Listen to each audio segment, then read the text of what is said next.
My name is Crystal, and I feel like I don't have anyone in this world, so I'm sharing my story here. I've watched my husband become someone I don't recognize, a monster. I don't know how many of you have happy love stories, but I envy those who married their soulmates and are now living their best lives. I thought I was marrying my soulmate, Seth, but I was wrong. I married Seth out of love.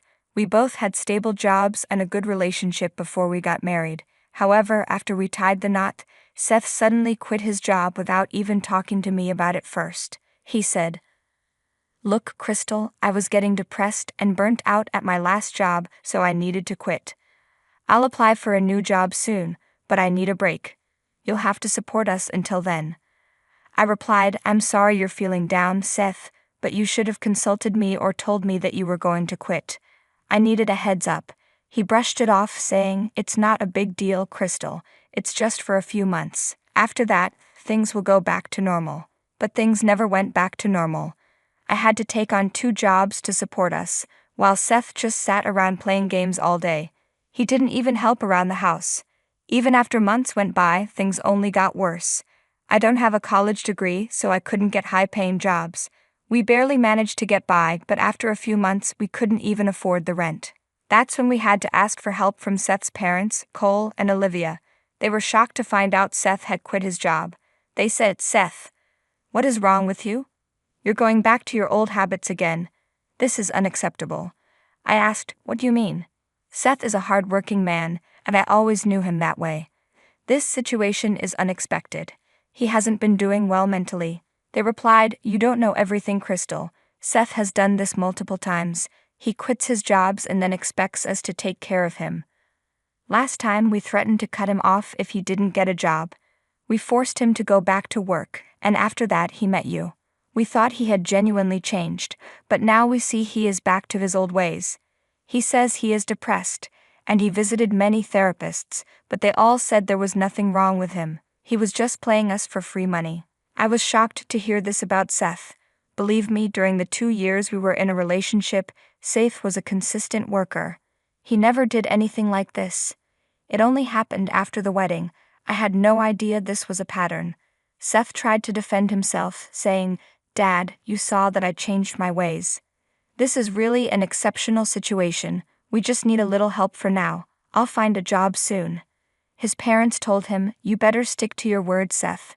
We won't let you mooch off your wife. She's a good person and deserves happiness. We will let you stay at one of our properties for free, but you have to promise to get a job soon. We will kick you out if you continue this behavior." I assured them, "Thank you so much. Seth will work on his problems. Thank you for helping us until then." Seth also promised his parents that he would find a job, but he never did.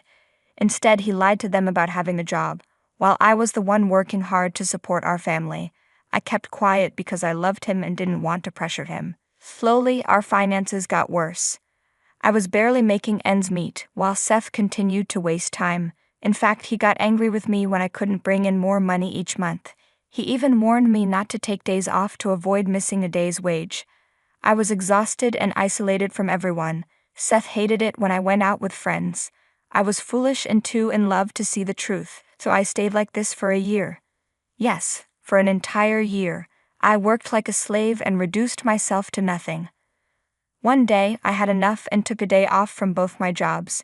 When Seth saw that I didn't go to work, he said, "Why are you home, Crystal? You should be at work making money."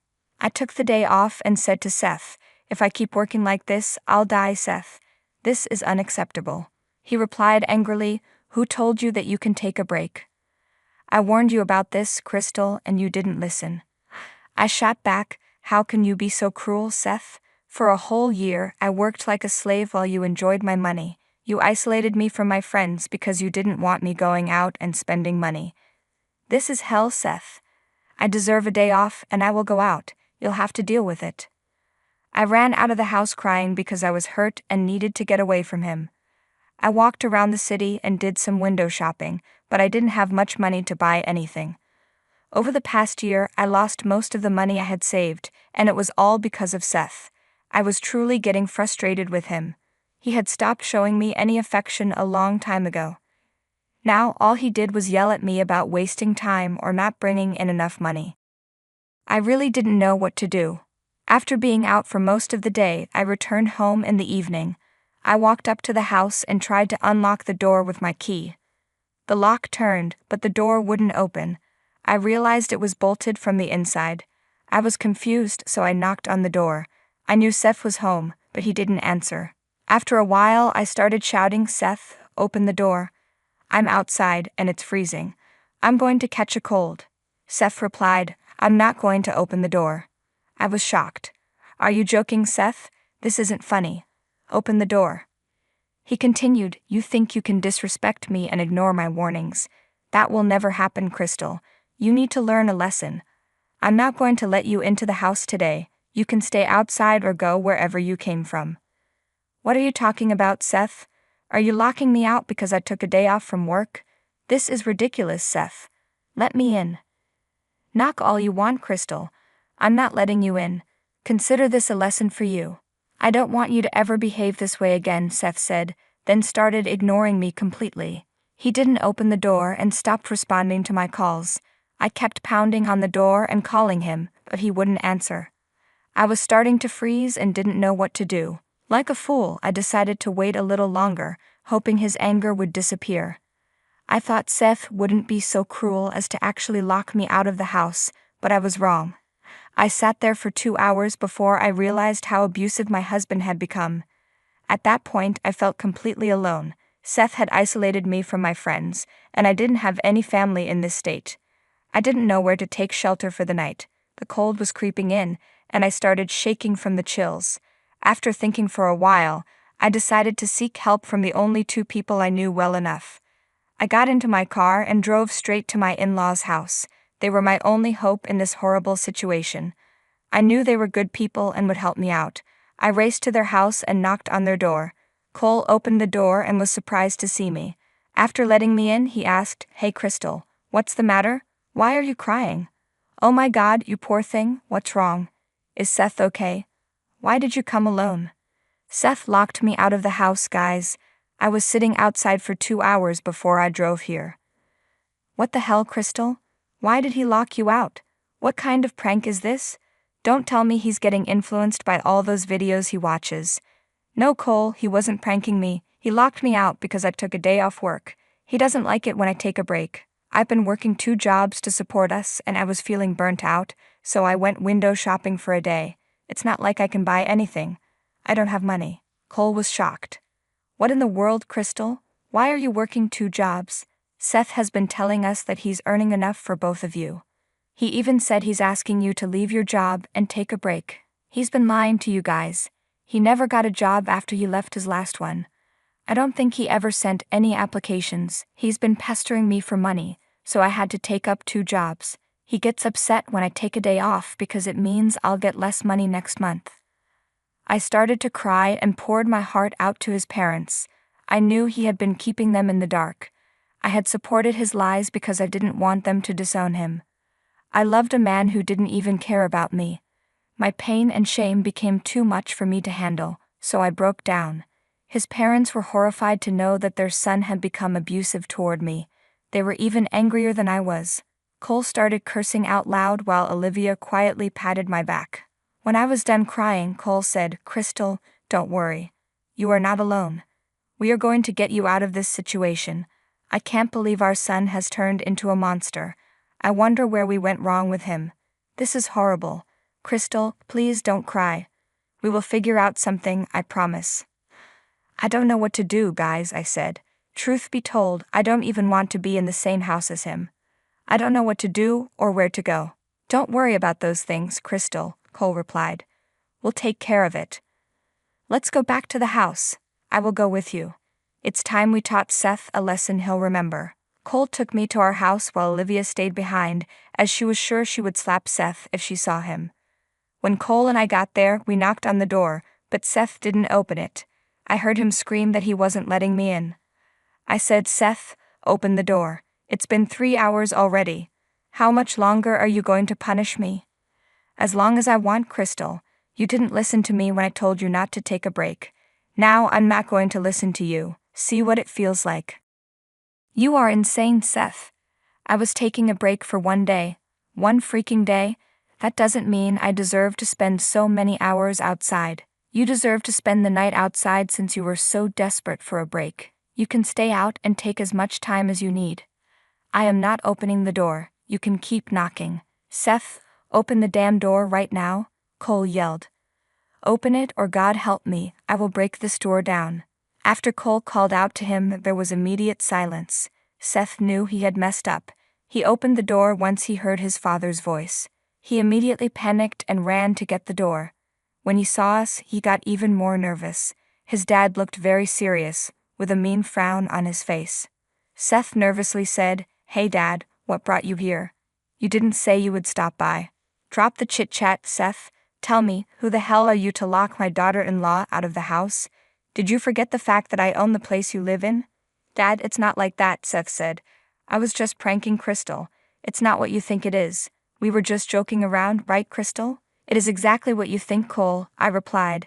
"Seth kicked me out of the house because I took a day off work. He has been working me to the bone while spending my money and sitting around at home." "Seth, why the hell is Crystal telling me you left your job without even consulting with her? I let you stay here on the condition that you would work on yourself for your family. Then why am I hearing this about you?" At this point, Seth knew we had him in a corner. His lies were unraveling, and he had nowhere to hide. I would never have told people about my useless husband if it weren't for my pride. But he underestimated the power of a woman who has been abused for too long. I wasn't going to sit idle and take his abuse anymore. I was going to ruin him. Still, Seth tried his best to save himself. He said, "Dad, it's not like that. I swear I'm looking for jobs. It's just taking time. You know how bad the job market is right now. I've sent so many applications, but I haven't heard back from them yet." "Oh really, Seth?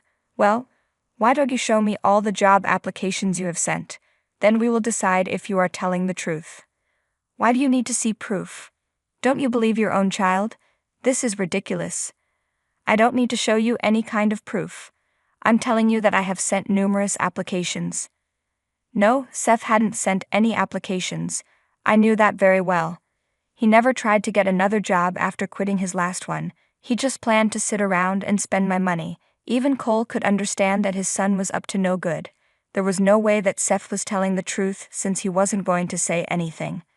I said, "He hasn't sent out any applications, Cole.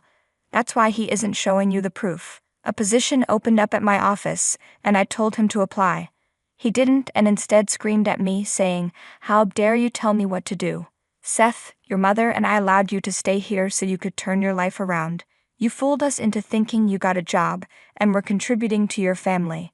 Now I see you're making Crystal work for the two of you while you do nothing but spend her money. Since you haven't held up your end of the bargain, I'm going to evict you from this house." "What? Dad, no. Please don't do that. Where will we go? You can't just kick us out like that. Crystal, look what you've gotten us into now. We'll both lose the roof over our heads. There is no point shouting at her, Seth. Crystal will come to stay with us, or in this house. You are the one getting kicked out. You don't have to worry about where Crystal will stay." "This is unfair. Crystal and I are a couple, so you can't separate us. You can't separate a married couple, for God's sake. I go where my wife goes, and that's final. If Crystal wants to stay married to me, she has to take me where she goes." "Yeah, well, in that case, I won't stay married to you anymore. I made that decision a while back, Seth. There is no way I'm going to continue this marriage. I will be divorcing you." Seth was dumbstruck by what I said. He didn't expect 2 blows in one night alone. All his life, he used the people around him to fund his expenses to some extent. For the last year, he managed to throw all his responsibilities on others. He expected life to continue like that. However, that was not going to happen. His parents and I were going to stand up for ourselves. Seth understood that he had just nuked his life at that point. He suddenly changed his demeanor. He cried and begged me not to leave him. He said, "Crystal, don't do this. You can't be serious. You're throwing away so many years of our relationship for a small mistake. Look, I know I shouldn't have locked you out, but it was just one day. We can work this out." "No, it wasn't just one day, Seth. You have been financially abusing me for the past year. You drained my savings and left me with nothing. You didn't even help me with house chores and complained when I asked. 1 year of this torture is enough, Seth. Not anymore. I am leaving. Crystal, you're being unreasonable. We can talk this out. Fine, I will start applying for jobs tomorrow. I'm sure I'll find something soon. Once I get a job, we can go to therapy and fix this, right? I know you well enough to know that you will not do any of that. I suggested all of those things last year. You ignored me and called me names every time. I know that if I listen to you now, you'll act like you've changed, but then you'll go back to how things are now. Dad, please help me convince Crystal. See, I'm willing to change, but she's not listening to me at all. Who's at fault here, Seth? Crystal is doing the right thing by divorcing you. You don't have the right to hold her back. Her logic is completely on point. She's a good girl, and I don't want her to waste her life with an abusive man like you anymore. Crystal, you can come over to our place and stay there until Seth is kicked out. I'll wait here while you pack your bags. I took the chance and went straight to my room to get my stuff. As promised, Cole waited for me downstairs while Seth tried to make him change his mind. To be honest, I didn't trust Seth anymore, and staying with him in this house after the confrontation would be too risky, so I took Cole's offer to stay with them. I could hear Seth shouting and crying downstairs.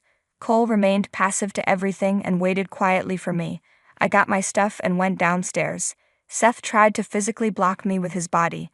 That's when Cole shouted at him about calling the police. Seth got scared and let me go. Back at my in-laws' place, Olivia took one look at us and immediately went to hug me.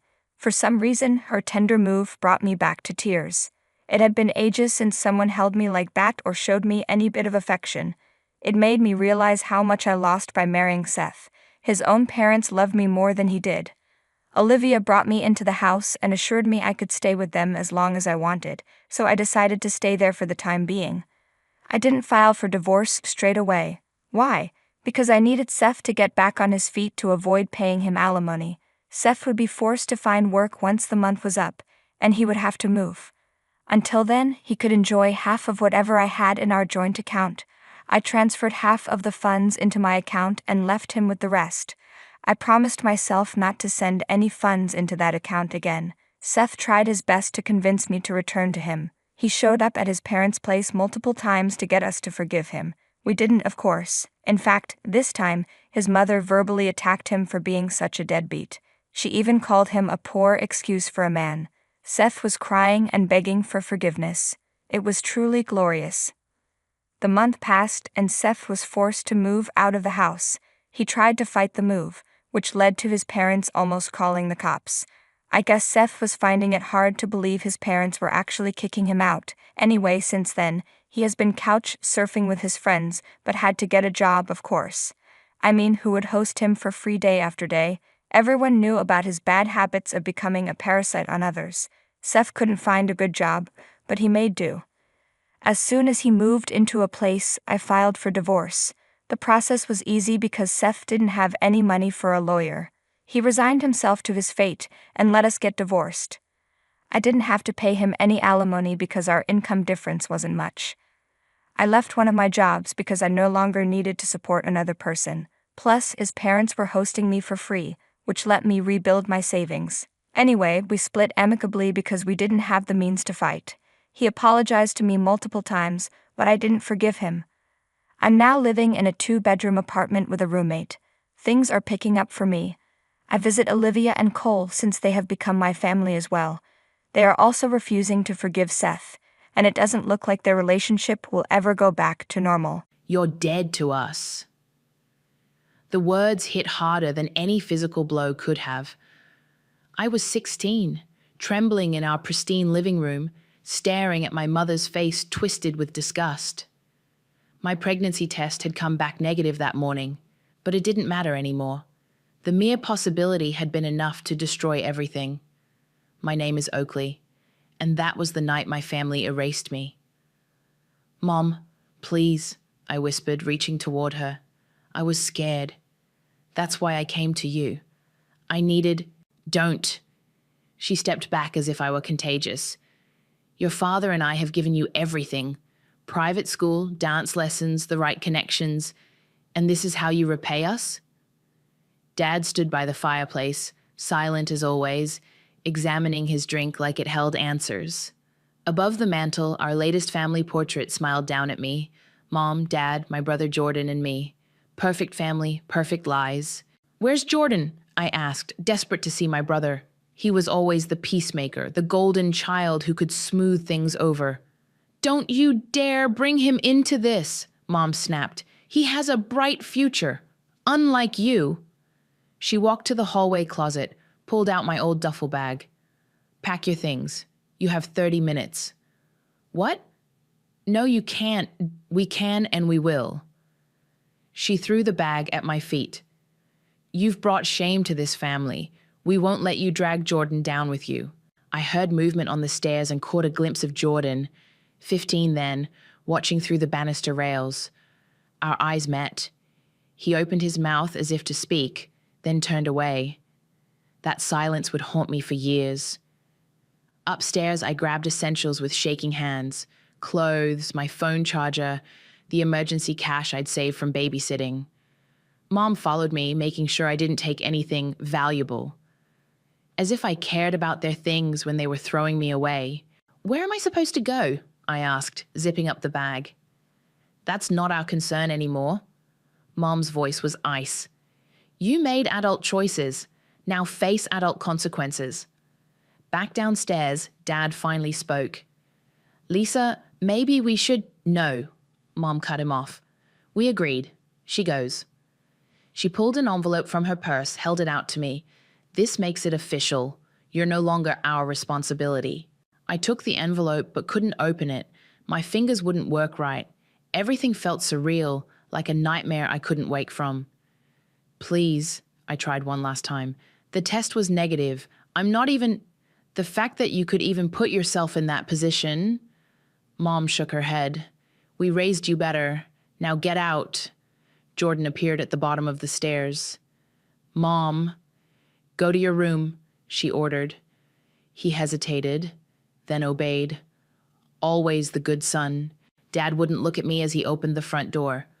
Cold autumn air rushed in, carrying the scent of dead leaves. How fitting. You have your phone, Mom said. Call whoever you want, just not us. She straightened her designer sweater. As far as we're concerned, you no longer exist. I stepped outside, bag heavy on my shoulder. Through the window, I watched Jordan peek through his bedroom curtains, then quickly disappear. The door clicked shut behind me with terrible finality. Standing on that perfect porch, in that perfect neighborhood, I opened the envelope with trembling fingers. Inside was a typed letter, formally disowning me, along with $200, the price of erasing a daughter. I walked away from that house, no destination in mind. My phone showed 9:47 p.m. In less than an hour, my entire world had imploded. I had no idea then that the worst was yet to come, the shelters, the miscarriage, the nights of hunger and fear. But I also didn't know about the strength I'd find, the person I'd become. They thought they were punishing me, but really they were setting me free. It would take years to understand that. I folded the letter carefully and tucked it away. Someday, I promised myself, they'd regret this night as much as I did. Someday, they'd learn what it meant to be thrown away by family. I just didn't know then how sweet that revenge would taste. The women's shelter smelled like bleach and despair. I huddled on a narrow cot, clutching my duffel bag, while a tired-looking staff member explained the rules. Breakfast at 7, dinner at 6, lock up your valuables, no male visitors. She handed me a thin blanket. You're lucky we had a spot. Most nights were full. Lucky, right. 3 days after being thrown out, luck wasn't a word I'd use for anything. Hey, new girl. A voice came from the next cot. A young woman with wild red hair and kind eyes sat cross-legged, sorting through a backpack. I'm Brinley. Oakley, I mumbled. First time in a shelter? I nodded, fighting tears. Stick with me, she said. I'll show you the ropes. That night, the cramps started. Sharp, twisting pain that made me curl into a ball. I tried to be quiet, but Brinley heard. Hospital, she whispered, helping me up. Now! The emergency room doctor was gentle but direct. I'm sorry, but you're having a miscarriage. Did you know you were pregnant? I shook my head, numb. The test had been negative. Unless it had been too early to tell. Brinley held my hand through it all. When it was over, she smuggled extra sandwiches from the hospital cafeteria for me. Eat, she insisted. You need strength. 2 weeks later, I saw Jordan. I was walking past my old high school, hoping to spot familiar faces, when I heard laughter from the football field. There he was, surrounded by friends, tossing a ball around like nothing had changed, like his sister hadn't disappeared. That's him? Brinley asked. She'd come with me for support. Yeah. My throat felt tight. My little brother. Not so little anymore. She squeezed my arm. Come on, this isn't helping, but I couldn't move. Jordan looked so normal, happy. While I was sleeping in a shelter, learning which food banks had the shortest lines, he was living our old life without missing a beat. That night, I finally opened the letter from my parents. I'd been carrying it around, afraid to read it, but now I needed to know. Dear Oakley, it began formally. Your actions have demonstrated a complete disregard for family values and moral behavior. We cannot allow your choices to impact Jordan's future or our standing in the community. Effective immediately, you are no longer welcome in our home or our lives. Do not attempt contact. Any further communication will be through our lawyer. It was signed by both parents. No love, Mom and Dad. No, we're sorry it came to this. Just cold, legal abandonment. Brinley found me crying in the bathroom. Let me see that, she said, taking the letter. Her face darkened as she read. These people are monsters. They're my parents, I whispered. No. She crouched in front of me. Parents don't do this. Listen to me, Oakley. You're going to survive this. We both are. And someday, you'll be stronger than they could ever imagine. The next few months taught me things no teenager should have to learn. How to avoid the handsy shelter manager who wanted favors for extra food. How to wash clothes in a sink and dry them on radiators. How to sleep with one eye open. But I also learned about friendship. Brinley showed me how to get my GED, helped me find a part-time job at a diner. We shared whatever we had, food, clothes, dreams of escape. I'm going to be a nurse, she told me one night. What about you? I thought about all the broken people I'd met in the shelter, about the counselor who'd helped me process the miscarriage. I want to help people, I said, people like us. Then do it, she said simply. Show them all what you're made of. 6 months after being thrown away, I stood outside my old house one last time. The windows glowed warm against the evening sky. Through the dining room window, I could see them, Mom, Dad, and Jordan sitting down to dinner. The perfect family portrait, -1. I turned away, clutching my acceptance letter to community college. They thought they'd destroyed me that night, but they were wrong. They'd just created their worst nightmare, a daughter with nothing left to lose. Tell me about the night it happened, Abigail. I kept my voice gentle, professional. The teenager sitting across from me twisted her hands in her lap, so much like I used to. My dad, she swallowed hard. He said I was dead to him. My pen stilled on the notepad. 15 years had passed, but some wounds never fully heal. And how did that make you feel? Classic therapist question, but sometimes classics work best. Like garbage, like nothing. Tears spilled down her cheeks. I thought parents were supposed to love you no matter what. They should, I said, handing her a tissue. But sometimes they fail us. That's not your fault. My office door opened, and Heidi, my colleague, poked her head in. Sorry to interrupt, but your mail came. There's something. You should see it right away. I glanced at the clock. Abigail, we have 10 minutes left. Would you mind if I... She shook her head, still dabbing at her eyes. The envelope Heidi handed me bore a familiar address, my parents' address. My hand started shaking. Want me to open it? Heidi offered. No. I slipped it into my desk drawer. Later. Back with Abigail, I focused on making a safety plan. Unlike me, she had an aunt willing to take her in. Remember, I told her, surviving is an act of rebellion. Every day you keep going is a victory. After she left, Heidi brought coffee and perched on my desk. Okay, spill. What's in the letter? Nothing good. I pulled it out, turning it over in my hands.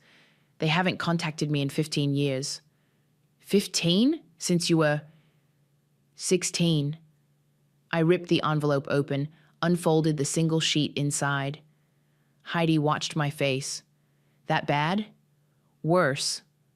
I handed her the letter. My brother Jordan had a car accident. He's paralyzed. Shit. She scanned the page.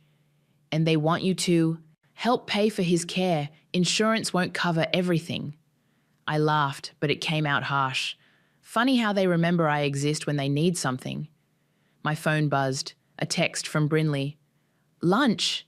Emergency nurse gossip to share. Go, Heidi said. I'll cover your next appointment. The cafe where we met was our regular spot, close to both the hospital where Brinley worked and my practice. She was already there, still in scrubs, looking exhausted. You look like you need wine instead of coffee, I said, sliding into the booth. Night shift. She yawned. But wait till you hear... What's wrong? You've got that look. I showed her the letter. Her face darkened as she read. Those manipulative bastards, she growled. After everything they did. Jordan was drinking, I said. Wrapped his car around a tree. Now he's paralyzed from the waist down. And guess who they want to play nurse? Please tell me you're not considering it. The waitress brought our usual orders. Black coffee for me, chai latte for Brinley. Of course not. I stirred my coffee absently. But... No buts. Brinley leaned forward. Remember the shelter? Remember the miscarriage? Remember how your precious brother watched it all happen and did nothing? He was just a kid. So were you. She grabbed my hand. Listen to me. You built yourself up from nothing. You help people every day. Don't let them drag you back into their mess. My phone buzzed again, a text from an unknown number. Sis, please, I need to see you. Jordan, I whispered. Block him, Brinley said firmly, but I couldn't. Not yet. I should at least hear what he has to say. Why? So they can hurt you again? Before I could answer, my office number flashed on my phone. Dr. Hall speaking. Oakley?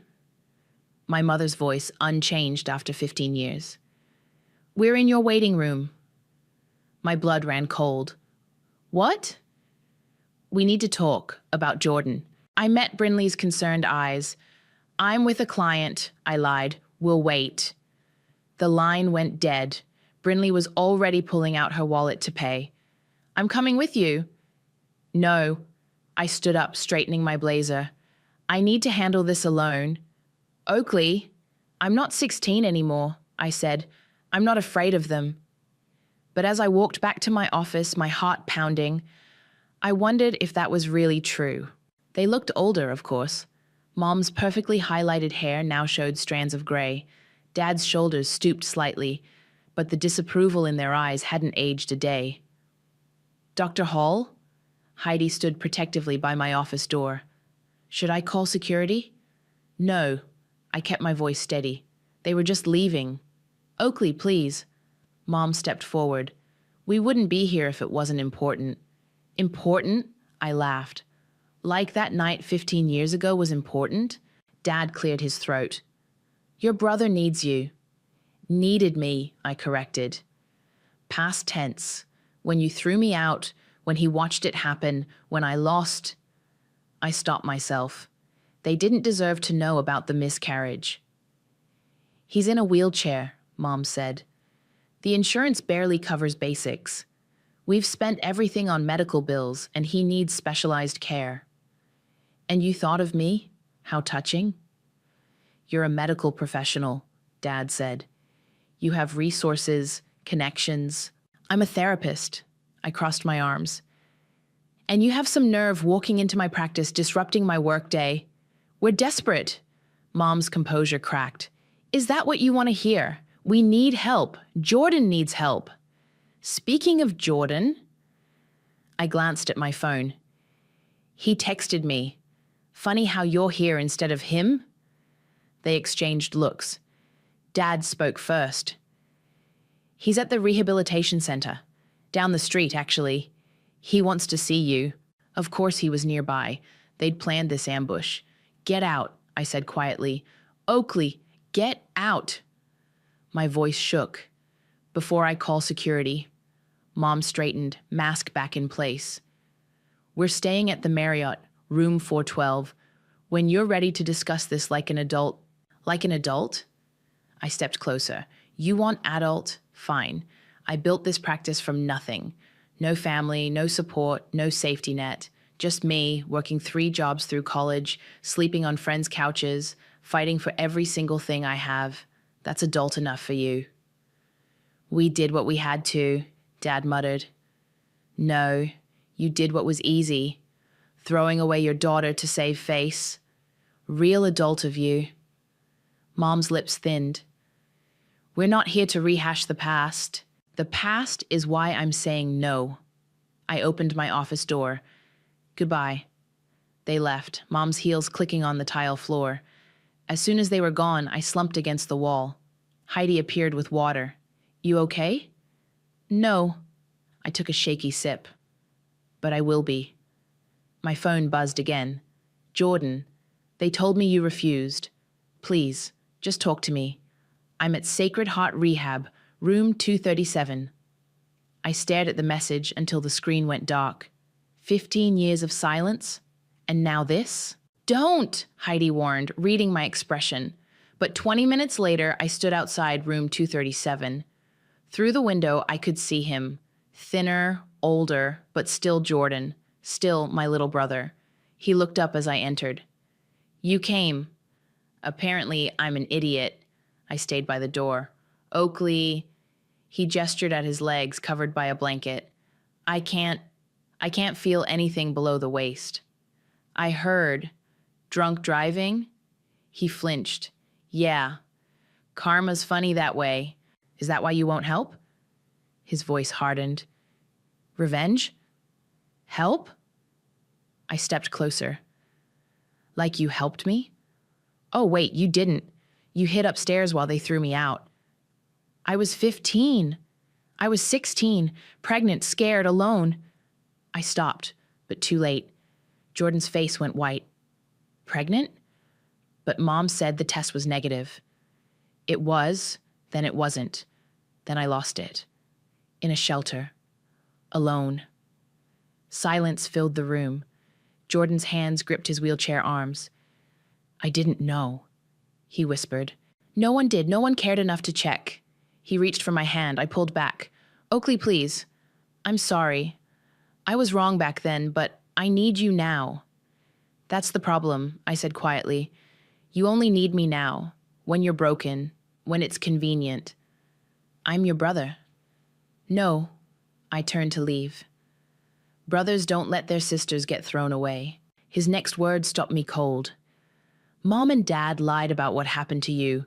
They told everyone you ran away with some guy, that you abandoned us. I looked back. His eyes met mine, full of shame and something else. Something that looked like an opportunity for revenge. They said what? I turned back to Jordan, my hands shaking. That you ran off with some college guy. He wouldn't meet my eyes. They told everyone you chose to leave, that you broke their hearts, and you let them spread that lie? What was I supposed to do? His voice cracked. Tell everyone my parents kicked out their pregnant teenage daughter? I grabbed the handles of his wheelchair, spinning him to face me. You were supposed to tell the truth. The truth? He laughed bitterly. Like you're telling the truth now? Pretending you won't help me because of principle, when really you just want revenge? Don't you dare. What? Point out your hypocrisy? His eyes blazed. You're a therapist. You help people for a living, but you won't help your own brother? My brother died the night he watched me get thrown out. A nurse appeared in the doorway. Everything okay in here? Fine, we said simultaneously. After she left, Jordan slumped in his chair. I dream about that night sometimes, about speaking up, stopping them, but I was scared. So was I. I know. He rubbed his useless legs. Guess we're both broken now, huh? No. I stepped back. I'm not broken. I'm stronger than I've ever been. Then prove it. Help me. It's not about proving anything. I pulled out my phone, showing him the text from Mom. They're not asking for help. They're demanding it, just like they always demanded perfection, obedience, silence. They're different now, he insisted. The accident changed them. Really? I scrolled through my messages. Is that why Mom's already telling her church group how her wayward daughter is refusing to help her poor, injured son? His face fell. How do you know that? I have friends everywhere, Jordan. People talk, especially about the perfect Hall family and their scandalous children. So help me prove them wrong. Show them you're better than their lies. I studied him, my little brother, broken and desperate. Part of me ached to help, to be the bigger person, but a larger part remembered cold nights in shelters, hunger pangs, the crushing loneliness. No, I said finally, I won't be their solution. Not now, not ever. Then why did you come? To see if anything had changed. It hasn't. I headed for the door. Goodbye, Jordan. Wait, he wheeled after me. What if I told you something? Something about Mom and Dad? I paused. What? They're not as perfect as they pretend. I found something in Dad's study after the accident. Letters about you. My heart pounded. What letters? They knew. His voice dropped. About the miscarriage. Someone from the shelter wrote to them, told them what happened. They knew, and they still didn't help. The room spun. I gripped the doorframe. That's not all, Jordan continued. There's more, about why they were so scared of a scandal, about their own past. But he straightened in his chair. I'll only tell you if you help me. I stared at him, this stranger wearing my brother's face. You're blackmailing me? I'm negotiating. He met my gaze steadily. You want revenge? Help me recover, and I'll give you everything you need to destroy them. You'd betray them? Your precious parents? They betrayed us first. His laugh was hollow. Me by making me complicit in what they did to you. You by throwing you away. We're both their victims, Oakley. I pulled out my phone, dialed Brinley. Everything okay? She answered immediately. No. I watched Jordan watching me. Remember what you said about karma? Yeah. I think it's time for some family therapy. I hung up, turned back to Jordan. You want to make a deal? Fine. But we do this my way. Whatever you want. First you tell me everything. Every lie, every secret, every bit of dirt you have on them. Then we'll talk about your recovery. He nodded slowly. When? Tonight. I'll come back after my last client. I stepped into the hallway. And Jordan? If you're playing me, if this is some trick, it's not. He wheeled closer. I want them to pay too, for both of us. I left him there, my mind racing. Finally, proof of what they'd done. Finally, a way to make them face their crimes. But as I walked to my car, I wondered, at what cost would this revenge come? You need to see this. Jordan handed me a manila envelope, his hands trembling slightly. I'd returned to his room after hours, as promised. Inside were letters, dozens of them, yellowed with age. The first was from Sacred Heart Women's Shelter, dated just days after they threw me out. Dear Mr. and Mrs. Hall, we are writing to inform you that your daughter Oakley suffered a miscarriage while in our care. She requires medical attention and emotional support. Please contact us. My vision blurred. They knew. They actually knew. Keep reading, Jordan said quietly. The next letter was from a social worker, then one from a school counselor, all begging my parents to reconsider, to help their daughter. All ignored. There's more, Jordan whispered. Bottom of the pile. These letters were older, from before I was born, addressed to Mom at a different shelter in a different city. Oh my God. I looked up at Jordan. Mom was 16 and pregnant, he finished. Just like you. Grandma and Grandpa threw her out too. But she always said they died when we were babies. They're still alive, living in Florida. Jordan wheeled closer. Dad's family took Mom in, helped her hide the pregnancy. She lost the baby, just like you. Then she married Dad, reinvented herself as the perfect wife and mother. And then did the exact same thing to me that was done to her. The irony was bitter in my mouth. There's one more thing. Jordan pulled out his phone, showed me a social media post. Mom at church, surrounded by sympathetic faces. The caption read, "Praying for our son's recovery while dealing with the heartbreak of an ungrateful daughter. Some children never learn family values." She's playing the victim, I said. Again. She's destroying your reputation. People are calling your practice, asking questions. I thought of Abigail, my teenage client. How many others would avoid seeking help because of these lies? We have to stop them, Jordan said. We? I raised an eyebrow. I'll help you expose everything. The letters, the lies, their past. But first, he gestured at his legs. I need physical therapy. Real care, not what insurance covers. You're still bargaining? I'm offering an alliance. He met my eyes. They hurt us both, Oakley. Different ways, different times, but they did this to us. Help me walk again, and I'll help you make them face what they've done. I spread the letters on his bed, studying dates, details, evidence. Why should I trust you? Because I have nothing left to lose. He laughed harshly. They controlled me with money, with approval, with guilt. Now look at me, broken, useless to their perfect image. My phone buzzed. Brinley. You okay? Need backup? I texted back. Found proof, all of it. Call you later. Well? Jordan asked. I gathered the letters carefully. I'll pay for 3 months of intensive therapy. After that, we'll see. And the letters? I'm keeping them. I patted my bag. Insurance. Fair enough. He held out his hand. Partners? I ignored the hand. Not partners, just not enemies. Back home, I spread everything on my kitchen table.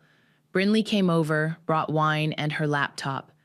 We need to be smart about this, she said, photographing each letter. Digital copies, backups, everything. Look at this. I showed her Mom's church post. She's trying to ruin me. Then we ruin her first. Brinley's fingers flew over the keyboard. Anonymous email accounts, untraceable uploads.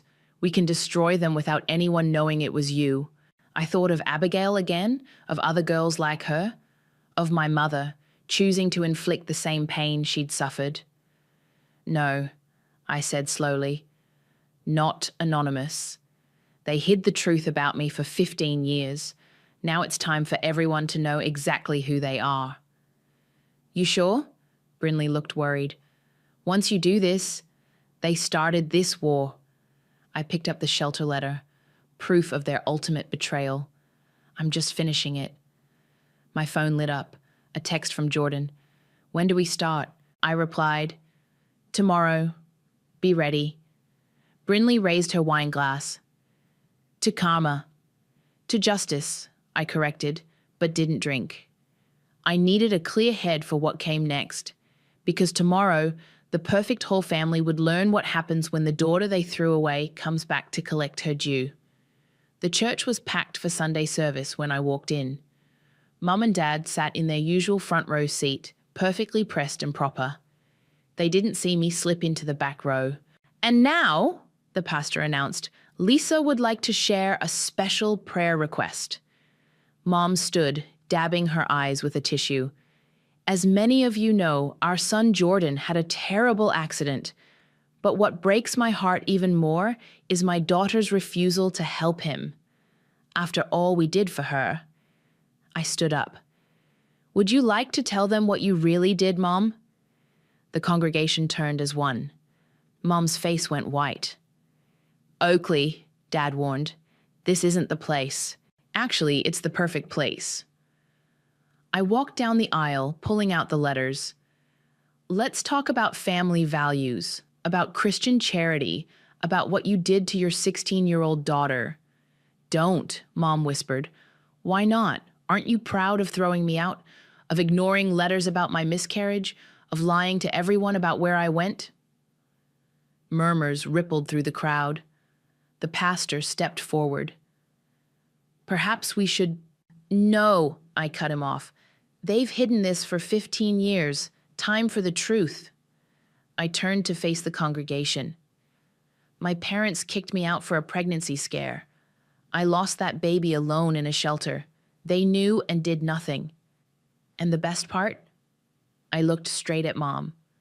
She did it to me because it was done to her. Mom lunged for the letters, but I held them up. Careful, these are just copies. The originals are already online, along with proof of every lie you've told. You're destroying this family, Dad growled. You destroyed it 15 years ago. I handed the letters to the pastor.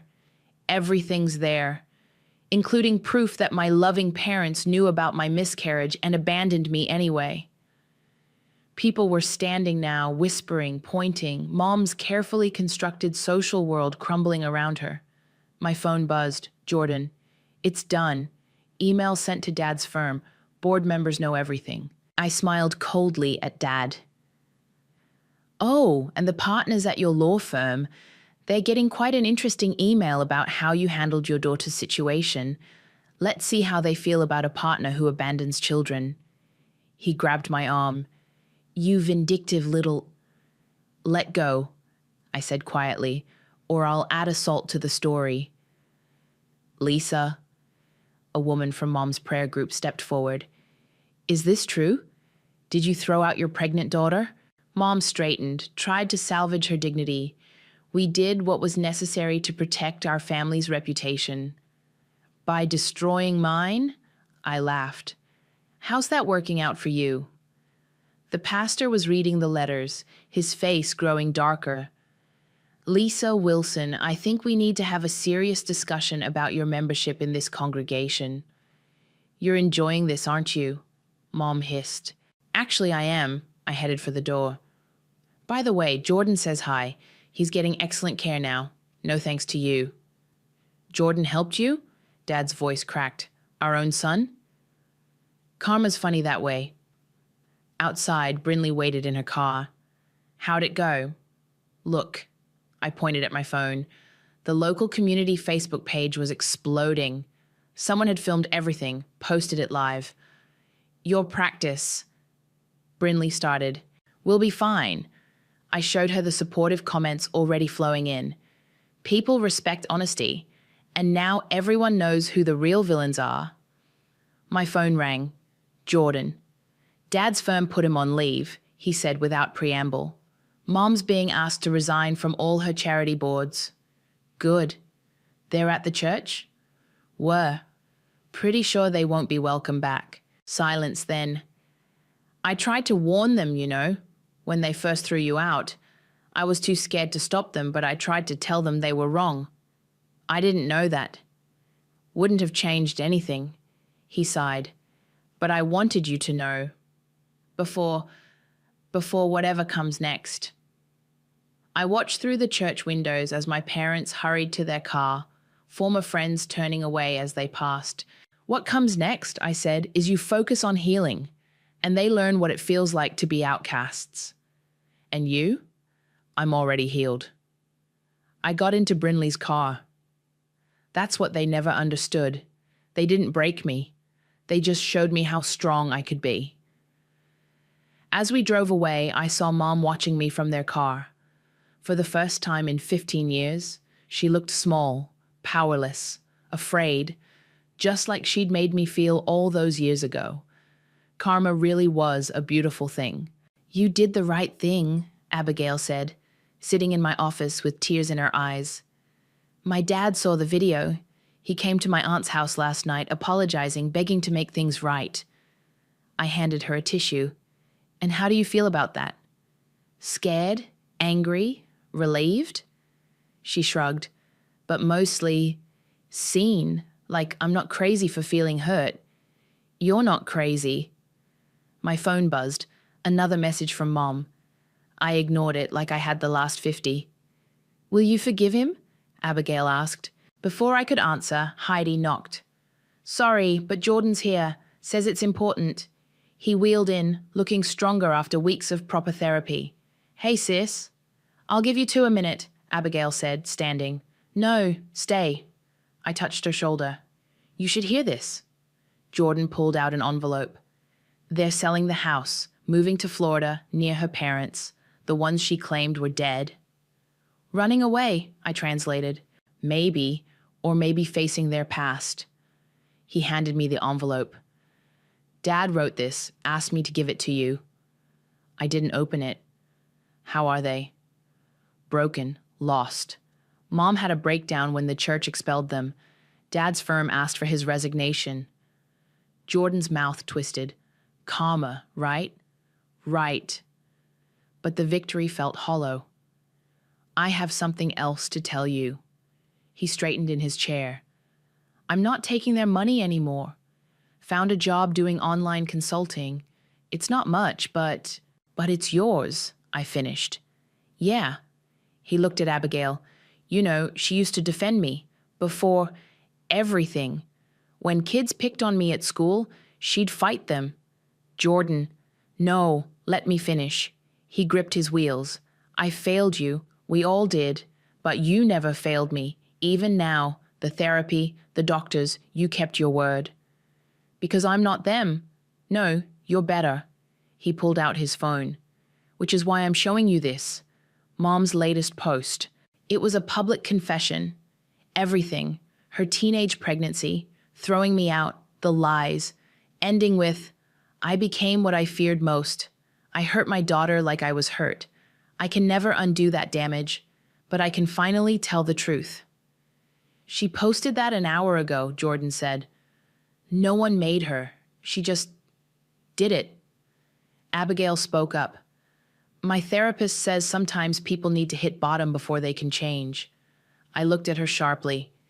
You're seeing someone else? Yeah. She smiled slightly. You taught me it's okay to need help. My phone buzzed again. This time I looked. A text from an unknown number. Thank you for telling your story. I left my abusive parents today.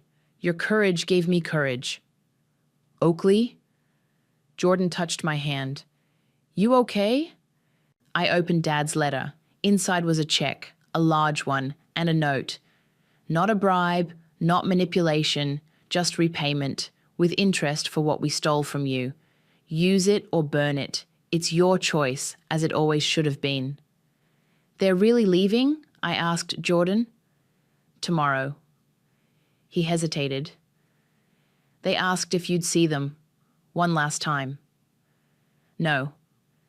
I stood up, walked to my window.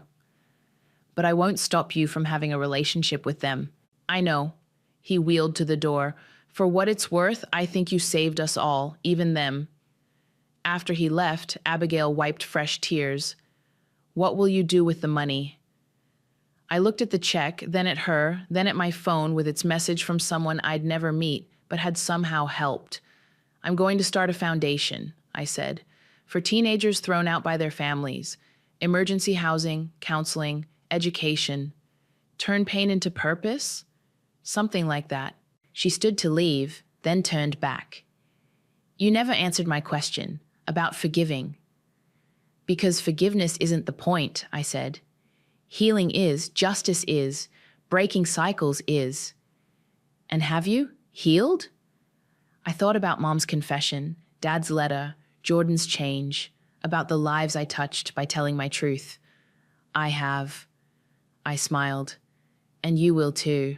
After she left, I took out my phone, created a new post. To everyone sharing my story, thank you.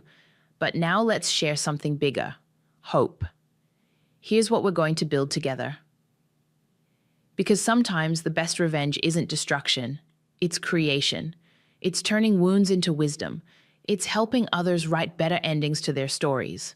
That's the karma I choose. The key turned in the lock for the first time, and I swear I felt something shift in my chest. 10 years. 10 years of ramen dinners, second-hand furniture, and saying no to every invitation that cost more than $20. But here I was, standing in the doorway of my own home. My name is Sandra, and at 33, I'd finally done it. The mortgage papers were signed, the deed had my name on it, and nobody could take this away from me.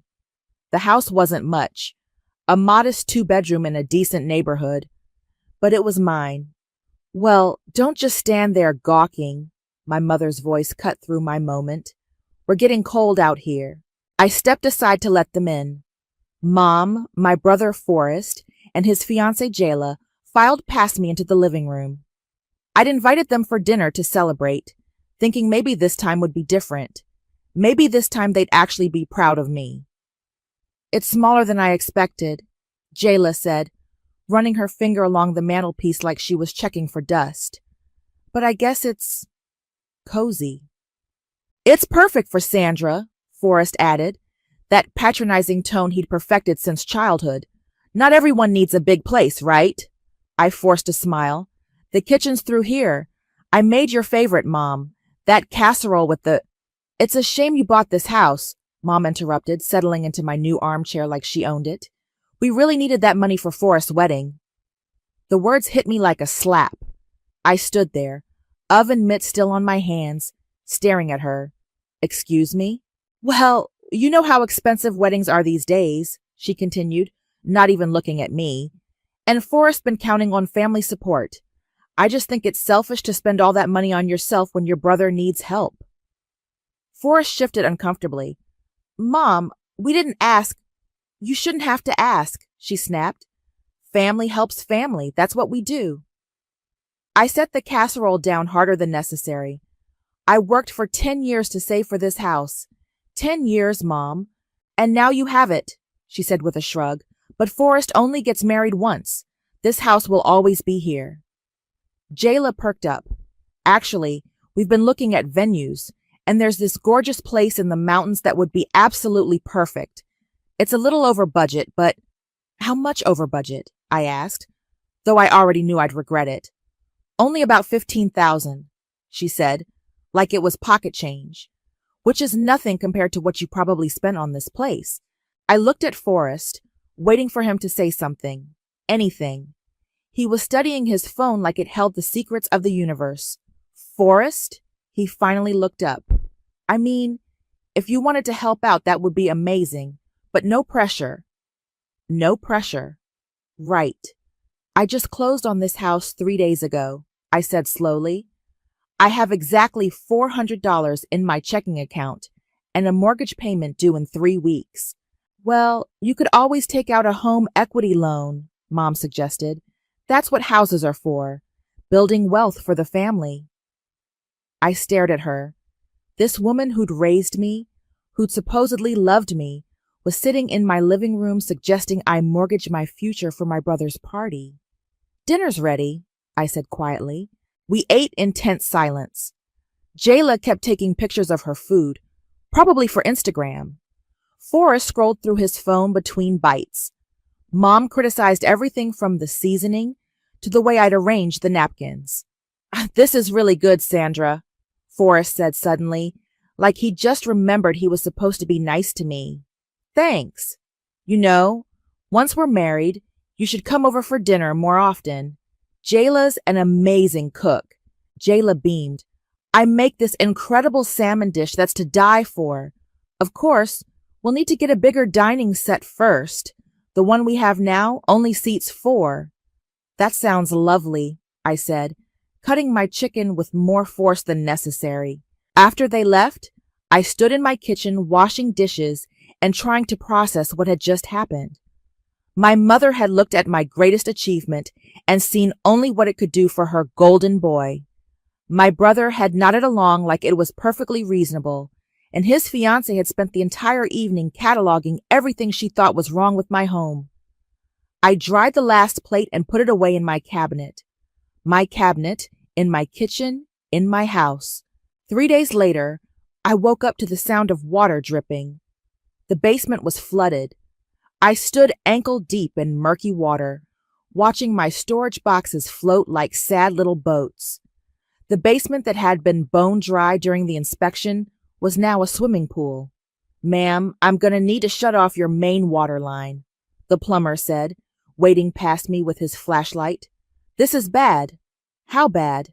He crouched down near the water heater, examining the pipes. "Well, the good news is it's not a burst. The bad news is—" He paused, running his fingers along a section of copper pipe. "This didn't happen naturally." My stomach dropped. "What do you mean?" "Someone took a hammer or something heavy to this pipe. See these dents? And this crack here?" He pointed with his flashlight. "This was intentional. Someone wanted this pipe to fail." I felt like I might throw up. "Are you sure?" "Lady, I've been doing this for 20 years. Pipes don't crack in perfect straight lines like this unless someone helps them along." He stood up, water dripping from his coveralls. "You got any enemies? Someone who might want to mess with your house?" I thought about Mom's words. "It's a shame you bought this house." About Forrest's uncomfortable shifting when she said it. About how he'd barely looked at me during dinner. "I need to make some calls," I said. After the plumber left, I sat on my front steps staring at the estimate. $8,000 in damage. My insurance might cover some of it, but there would be questions, investigations, and if they found out it was intentional. My phone buzzed. A text from Forrest. "Hey, heard about your flood? That sucks. Let me know if you need anything." Heard about it? I hadn't told anyone yet. I scrolled back through our recent messages. Nothing. I checked my call log. I hadn't called him. So how did he know? I walked back into the house, my mind racing. When I'd bought this place, I'd been paranoid about security. Living alone for the first time, I'd installed cameras in the main rooms and one in the basement near the water heater, just in case. I pulled up the app on my phone with shaking fingers. The footage from 2 nights ago showed nothing unusual. But yesterday morning, at 11:47 a.m., the basement door opened. Forrest walked down the stairs. He looked around, then pulled out his phone and made a call. I couldn't hear what he was saying, but I could see his lips moving. He walked directly to the water heater, like he knew exactly where he was going. Then he pulled something from his jacket, a small hammer. I watched my brother systematically strike the pipe in 3 different spots, precise hits like he'd been coached. After the 3rd strike, water began to seep out slowly. He stood back, admired his work, then said something else into the phone. I could make out the words, "It's done," from his lip movements. Then he left. I rewound the footage and watched it again and again. Each time, the betrayal hit deeper. This wasn't some random act of vandalism. This was planned, calculated. My phone rang. "Mom, Sandra, honey, I heard about your basement. What a terrible thing to happen so soon after moving in." "How did you hear about it?" A pause. "Forrest mentioned it. He's so worried about you." "I haven't told Forrest anything." Another pause.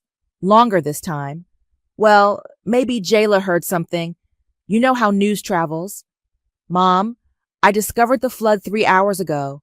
I've talked to exactly one person, the plumber." "Sandra, I don't like your tone." "My tone?" I laughed, but there was no humor in it. My basement is destroyed, and somehow you and Forrest knew about it before I told anyone. Don't be ridiculous. We're your family. We care about you. Right. You care so much that you think I should have given Forrest my house money instead. That's not what It's exactly what you said, Mom. Word for word. She was quiet for a long moment. These things happen, Sandra. Old houses have problems. Maybe this is a sign that you weren't ready for home ownership. The audacity of it took my breath away. A sign? I'm just saying, if you can't afford to fix problems like this, maybe you should consider selling. Forrest mentioned he might be interested in buying it from you. Family discount, of course. I ended the call. I sat there staring at my phone. The video still paused on Forrest's face as he raised the hammer. My own brother. My own mother. They'd sabotaged my house and were now positioning themselves to buy it cheap when I couldn't afford the repairs. I copied the video file to 3 different devices. Then I backed it up to the cloud. Then I made another copy on a USB drive that I hid in my bedroom. For the first time in days, I smiled. Sunday dinner at Mom's house. Same routine I'd followed for years, except now I sat at the table knowing exactly what kind of people I was eating with. Sandra, you look tired, Mom said, passing the mashed potatoes. All this house stress must be getting to you. I'm managing, I replied, spooning potatoes onto my plate like nothing had changed. Forrest cleared his throat. Actually, I've been thinking about your situation. Maybe I could help you out. Oh? Well, Jayla and I have been looking at houses anyway. If you wanted to sell, I could probably take it off your hands. Save you the realtor fees. Jayla nodded enthusiastically. It would be perfect for us as a starter home, and you wouldn't have to deal with all those repair headaches. I took a bite of pot roast. That's so generous of you both. Family helps family, Mom said, echoing her words from my dinner party. Speaking of family, Forrest said, we've decided to expand the guest list for the wedding. Jayla's sorority sisters, some of my college buddies. It's going to be amazing. How exciting, I said. I'm sure it'll be beautiful. The only thing is, Jayla jumped in, with the bigger guest list, we need a bigger venue, and the catering costs are going up, but it's worth it for our special day. Forrest reached across the table and squeezed my hand. I know things are tight with your house situation, but if you could help out even a little bit, it would mean everything to us. I looked down at his hand on mine, the same hand that had held the hammer. How much are we talking about? Maybe 20,000, Jayla said hopefully. I know it sounds like a lot, but $20,000. I let the number hang in the air. You could get a home equity loan, Mom suggested. Banks love giving those out. Or, Forrest said, his voice getting more animated, if you sold the house to me, you could use part of that money for the wedding. It's like killing 2 birds with 1 stone. I pulled my hand away and reached for my water glass. You know what's funny? I was just thinking about how much I love that basement, even with all the water damage. Forrest's fork paused halfway to his mouth. The basement? Yeah, it's got such character. And the security camera down there caught the most interesting footage. The table went very quiet. Security camera? Mom asked. Oh, yes. I had them installed when I moved in. You can never be too careful these days. I smiled at Forrest. The one by the water heater has an excellent view. Jayla looked confused. View of what? Everything, I said simply. Forrest set down his fork. Sandra, what are you getting at? Nothing at all. I'm just saying it's amazing what technology can capture these days. Every detail, every face, every deliberate action. Mom's face had gone pale. I think you're being paranoid, honey. Am I? Because I've been getting the strangest calls from neighbors. Apparently there's been some gossip going around about me being unstable and resentful. Funny how these rumors started right after my housewarming dinner. People talk, Forrest said, but his voice was strained. You can't control what people say. True, but you can control what you say, and to whom. I took another bite of pot roast. This is delicious, Mom. What's your secret? Sandra, I don't like where this conversation is going, Mom said. Neither do I. But here we are. Jayla looked between us, clearly sensing the tension but not understanding it. Maybe we should talk about something else. Good idea, I said. Forrest, how's work going? Still doing construction? Yeah, why? Just curious about your tool collection. You always were handy with a hammer. He pushed back from the table. I think I need some air. Sit down, Mom snapped at him. Then to me, Sandra, whatever you think you know. I don't think anything, Mom. I know exactly what happened. The question is, what are we going to do about it? You're being ridiculous, Mom said, but her hands were shaking as she reached for her wine glass. Am I? Because my insurance company is very interested in my security footage. They love having clear evidence when investigating claims. Forrest sat back down heavily. Look, Sandra. No, you look. I set down my fork and leaned forward. I worked 10 years for that house. 10 years of saving every penny, eating ramen, wearing the same clothes until they fell apart. And you destroyed it because you wanted wedding money. That's not, Jayla started. It's exactly what happened. And now you're sitting here asking me to take out a loan to pay for your party after you sabotaged my home. The room was dead silent except for the ticking of Mom's kitchen clock. What do you want? Mom finally asked. I smiled and picked up my fork again. Right now, I want to finish this delicious dinner with my loving family. My phone buzzed. A text from an unknown number. This is regarding your property complaint filing. Please call to discuss your case. I showed them the screen. Looks like someone filed a complaint about my property standards, trying to get the city to force me to sell. I looked directly at Forrest. Any idea who might do something like that? He wouldn't meet my eyes. Well, I said, standing up and grabbing my purse.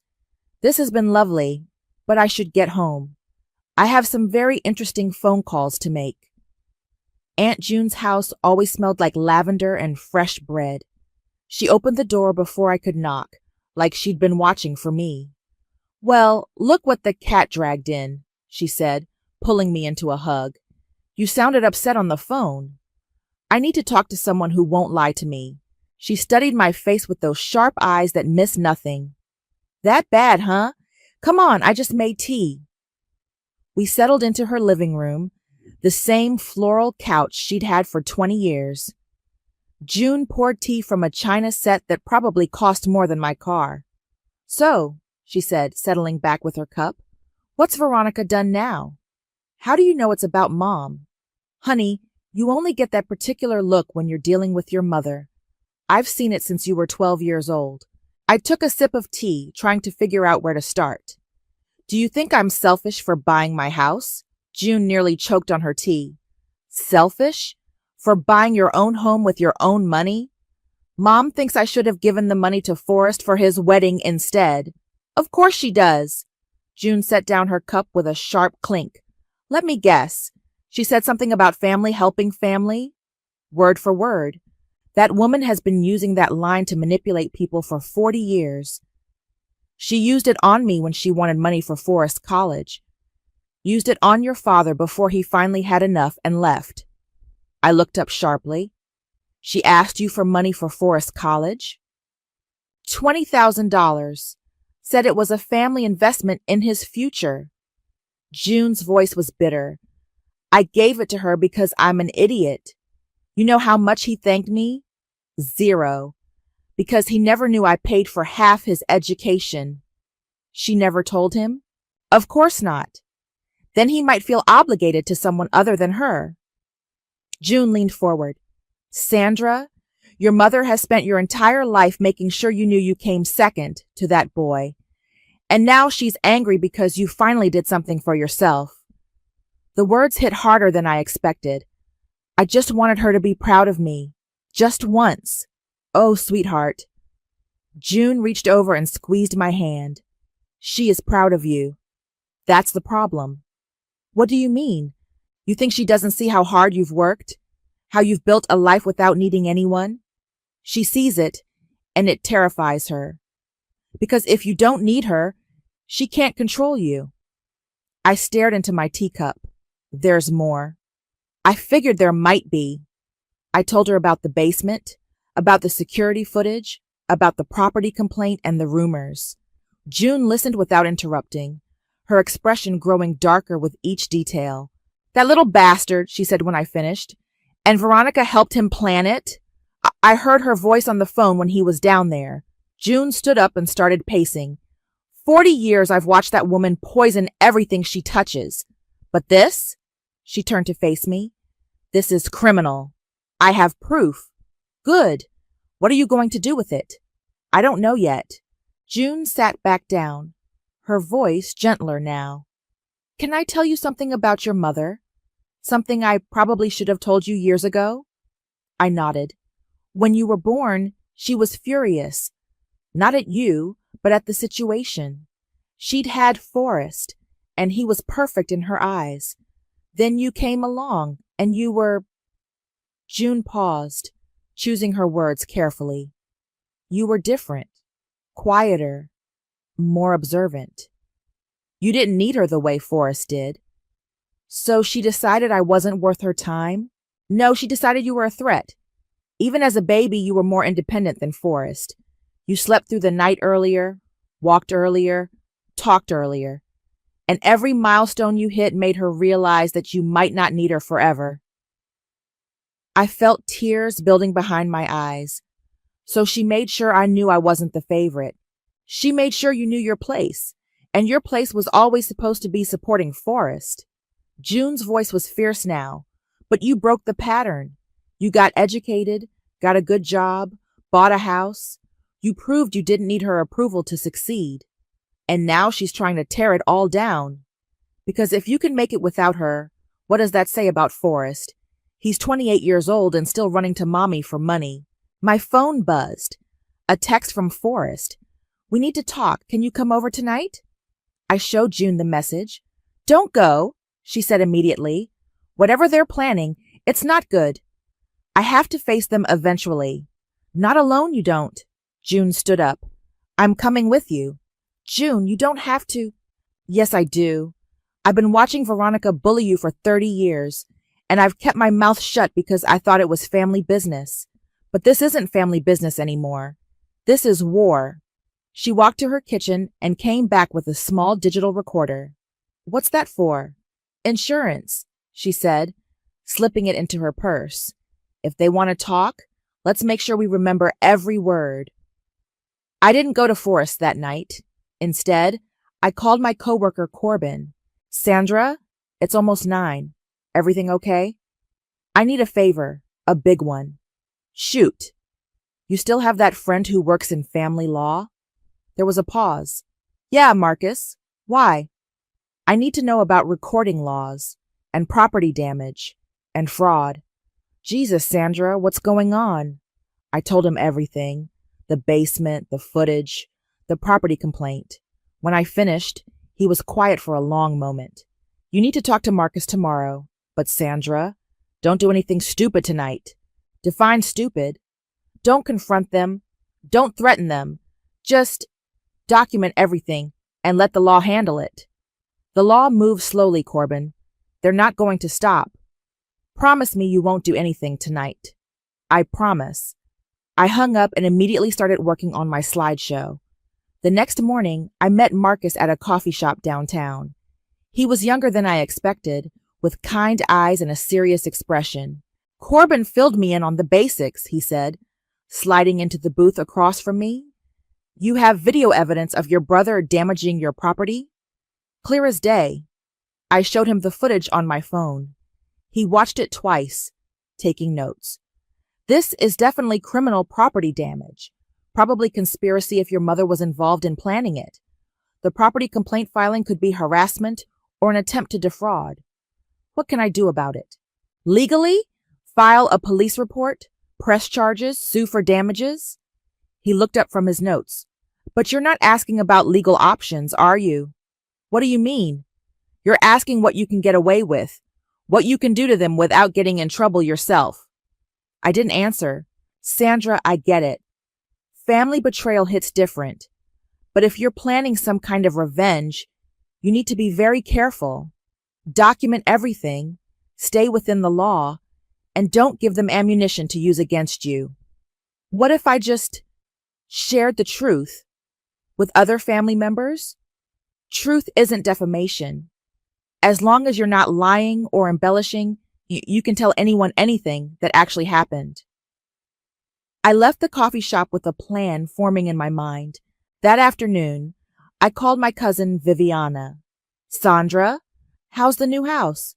That's actually why I'm calling. I wanted to invite everyone over for a family dinner. Kind of a proper housewarming.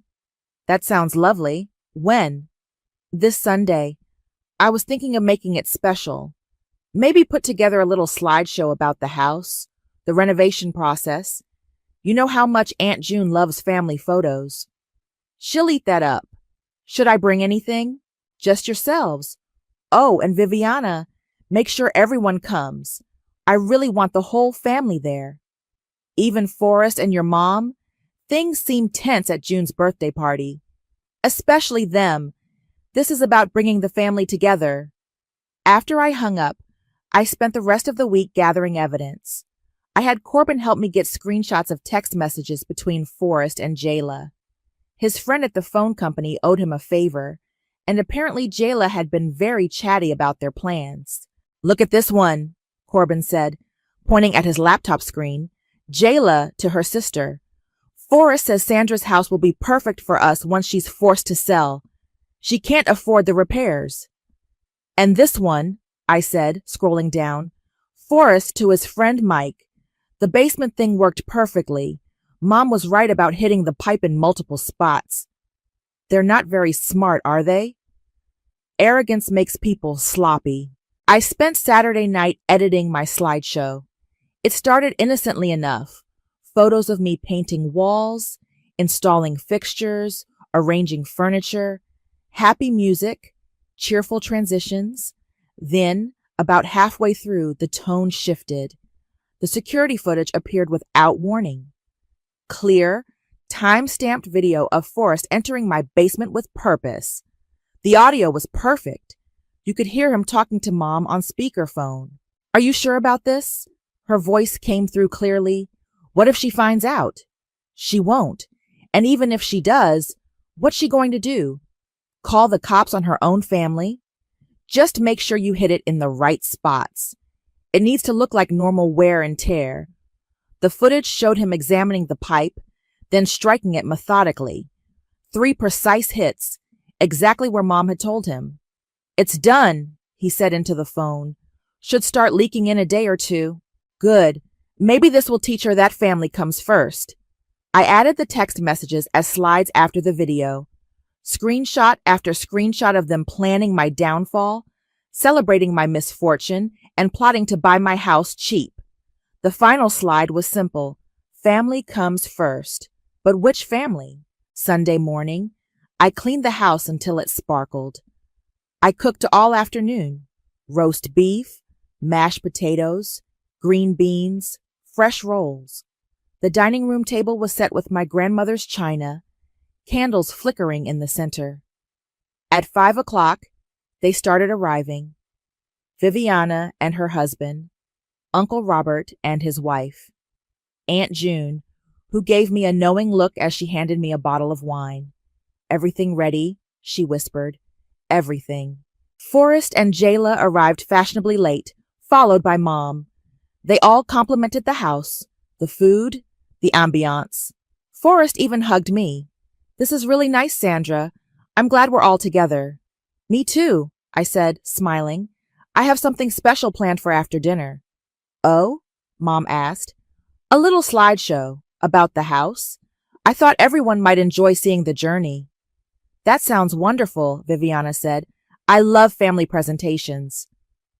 We ate dinner, everyone laughing and talking. Forrest told stories about work. Jayla showed off her engagement ring.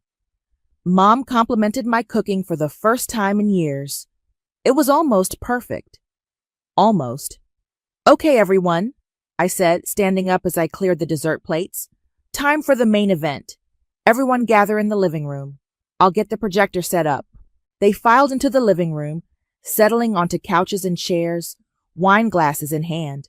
I dimmed the lights and picked up the remote. This is a story about family, I began, about coming home, and about the people who are supposed to support you no matter what. I pressed play. The first few minutes played exactly as I'd planned. Photos of me painting walls, installing light fixtures, arranging furniture. Everyone smiled and made appreciative comments. "Oh, Sandra, you did such a beautiful job," Viviana said. "The kitchen looks amazing," Uncle Robert added. Forrest was relaxed, arm around Jayla on the couch. Mom sat in the armchair, wine glass in hand, actually looking proud for once. "I love seeing the transformation," Jayla said. "It's like those home improvement shows." "Just wait," I said. "It gets more interesting." The music shifted from cheerful to somber. The photos changed from renovation shots to the flooded basement. Everyone leaned forward. "Oh no," Viviana gasped. "What happened?" "Water damage," I said simply. But here's the interesting part. The security footage began playing. Crystal clear, time-stamped video of my basement door opening. Forrest appeared on screen, looking around carefully before pulling out his phone. The room went dead silent. "Sandra," Mom said slowly, "what is this?" "Just watch." Forrest's voice came through the speakers, talking to someone on the phone. "Yeah, I'm here. Where exactly should I hit it?" Mom's voice responded clearly. "Near the joints. 3 spots should do it. Make sure it looks natural." Jayla's hand flew to her mouth. "Oh my God!" On screen, Forrest pulled a hammer from his jacket and approached the water pipe. He examined it carefully, then struck it precisely where Mom had instructed. "Forrest," Uncle Robert said, his voice barely a whisper. "It's done," Forrest said into the phone on the video. "Should start leaking in a day or 2. "Good," Mom's voice replied. "Maybe this will teach her that family comes first." I paused the video. The room was so quiet I could hear the refrigerator humming in the kitchen. Forrest stood up abruptly. "Sandra, I can explain." "Sit down," Aunt June said sharply. "Let her finish." "There's more," I said, advancing to the next slide. Text messages. Screenshot after screenshot filled the screen. Aren't Jayla's messages to her sister about how they'd get my house cheap? Forrest's text to his friends about the basement thing working perfectly. Mom's messages to her bridge club about how I was unstable and couldn't handle homeownership. Viviana was staring at the screen in horror. They planned this whole thing. "The property complaint too," I said, clicking to the next slide. "Filed anonymously, but the IP address traces back to Forrest's apartment." "You traced IP addresses?" Uncle Robert asked. "I have friends who know computers." Jayla was crying now. "Forrest, how could you do this to your own sister?" "She wasn't supposed to find out," he said weakly. "That makes it better?" Viviana snapped. Mom finally found her voice. "Sandra, turn this off right now." "Why? Embarrassed?" "You're humiliating your family." "I'm showing my family who you really are." "We're your family," Mom shouted, standing up. "We raised you. We loved you." "You sabotaged my house because I wouldn't give you money for Forrest's wedding." "We needed that money." "For what? A party? Well, I'm supposed to live in a flooded basement?" Aunt June stood up slowly. "Veronica, I have watched you manipulate this girl for 30 years. But this," she gestured at the screen, "this is criminal. Stay out of this, June." "No, I'm done staying out of it." June's voice was ice cold. "You destroyed her property. You filed false complaints. You spread lies about her mental state. All so your precious boy could have a fancy wedding." Forrest was pale as a sheet. "It wasn't supposed to be this bad. The damage was supposed to be minor." "Minor?" I laughed bitterly. $8,000 in damage is minor? "We were going to help you fix it," Mom said desperately. "After I sold you the house at a loss?" Jayla was sobbing openly now. "I didn't know. I swear I didn't know they were going to do this." "But you knew about the plan to buy the house cheap," I said, clicking to her text messages. "You were excited about it." I thought it was just business. Destroying someone's home is just business? Uncle Robert cleared his throat.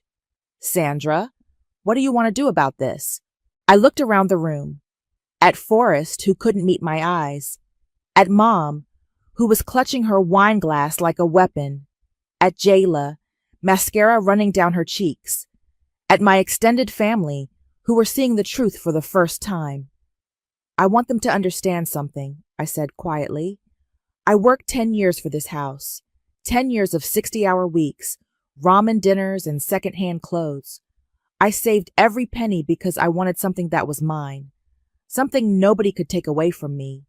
Sandra, Forrest started. I'm not finished. My voice was steady, controlled. You took a hammer to my dreams because you thought your party was more important than my life. You filed false complaints to try to force me out of my home. You spread rumors to make people think I was crazy. We're family, Mom said weakly. No, I said, standing up. Family doesn't do this to each other. Family celebrates your success, not sabotages it. I picked up a manila envelope from the coffee table. These are copies of everything. The video, the text messages, the property complaint, the insurance fraud documentation. What are you going to do with those? Forrest asked, his voice barely audible. I smiled for the first time all evening. Now that's the interesting part. I opened the manila envelope and pulled out a stack of papers. One copy goes to the police for criminal charges, property damage, conspiracy, filing false reports. Forrest's face went white. Sandra, please. Another copy goes to my insurance company. They're very interested in clear evidence of intentional damage. Turns out insurance fraud is a felony. Mom lunged for the envelope. Give me those. Aunt June stepped between us. Sit down, Veronica. And this copy, I continued, holding up another set, goes to the housing authority. They take false complaints very seriously, especially when someone tries to manipulate city resources for personal gain. You're destroying your own family, Mom said, her voice shaking. I'm not destroying anything. I'm just showing everyone what you already destroyed. Jayla was hyperventilating. Forrest, do something. What am I supposed to do? He snapped at her. She has everything on video. You could try apologizing, Viviana said coldly, though it's a little late for that. I'm sorry, Forrest said quickly. Sandra, I'm so sorry. It was stupid. I was desperate. Desperate for what? A bigger wedding? Jayla wanted... Don't you dare blame this on me, Jayla screamed. You told me your sister was being selfish. You said she owed you.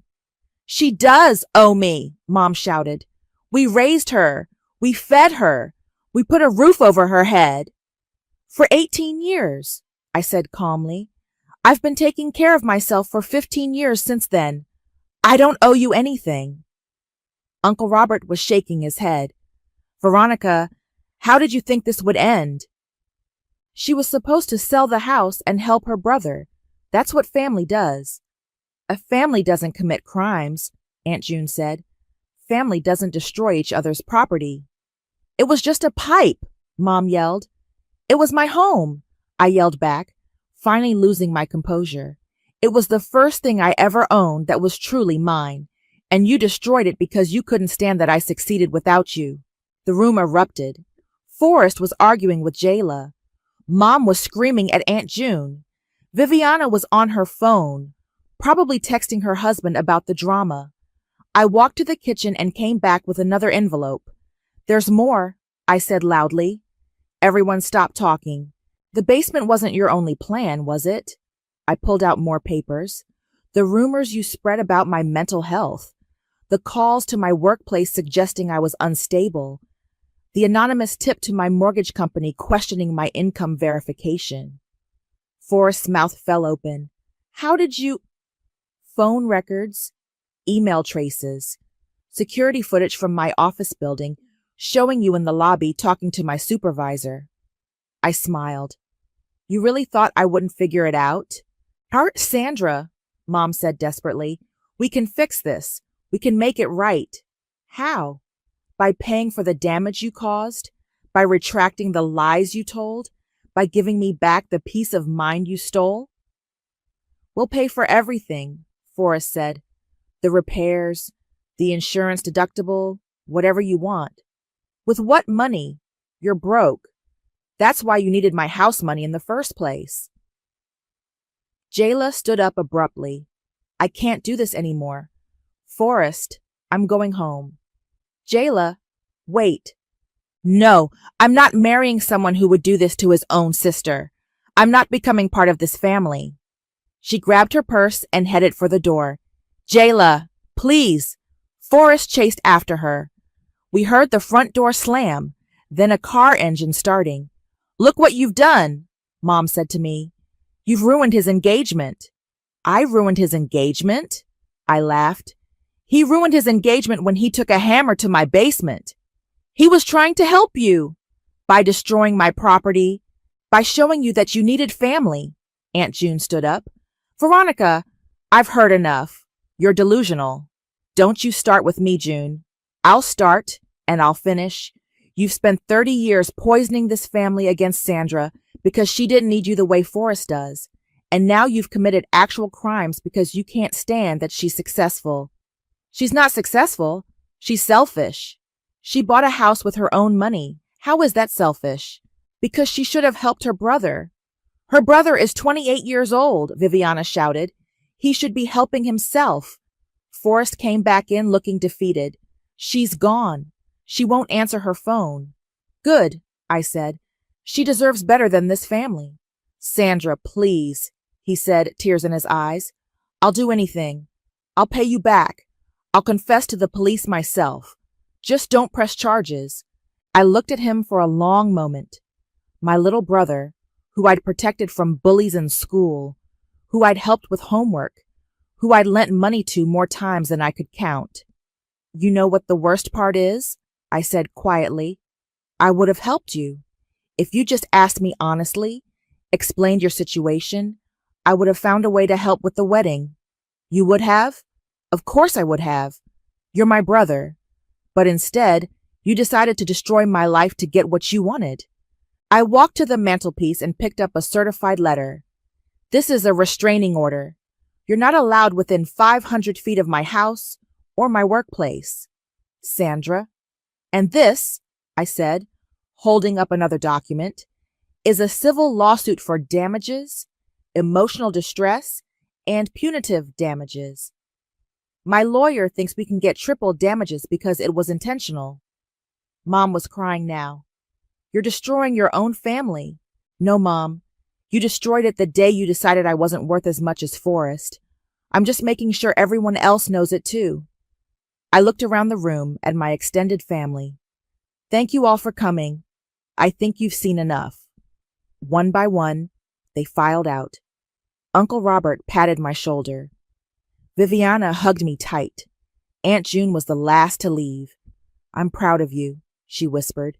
It's about time someone stood up to her. After they left, I sat alone in my living room, surrounded by the evidence of my family's betrayal. The house was quiet except for the sound of my own breathing. For the first time in weeks, I felt free. The doorbell rang on a Tuesday morning 3 weeks after the dinner. I opened it to find Forrest standing on my porch, looking like he hadn't slept in days. Sandra, please, can we talk? You're violating the restraining order. I know. I don't care. I need to tell you something. I kept the door mostly closed, my hand on my phone. You have 2 minutes. Mom's in the hospital. That stopped me cold. What happened? Stress-induced heart episode. She collapsed at work yesterday. His voice cracked. She keeps asking for you. I'm sure she does. Sandra, please. Whatever you think of me, whatever I did, she's still our mother. Our mother who helped you destroy my house. I know. I know what we did was unforgivable. But she's scared. The doctors say the stress from all this legal stuff is making her worse. I stared at him through the gap in the door. So you want me to drop the charges so Mom feels better? I want you to see her. Just once. Let her apologize.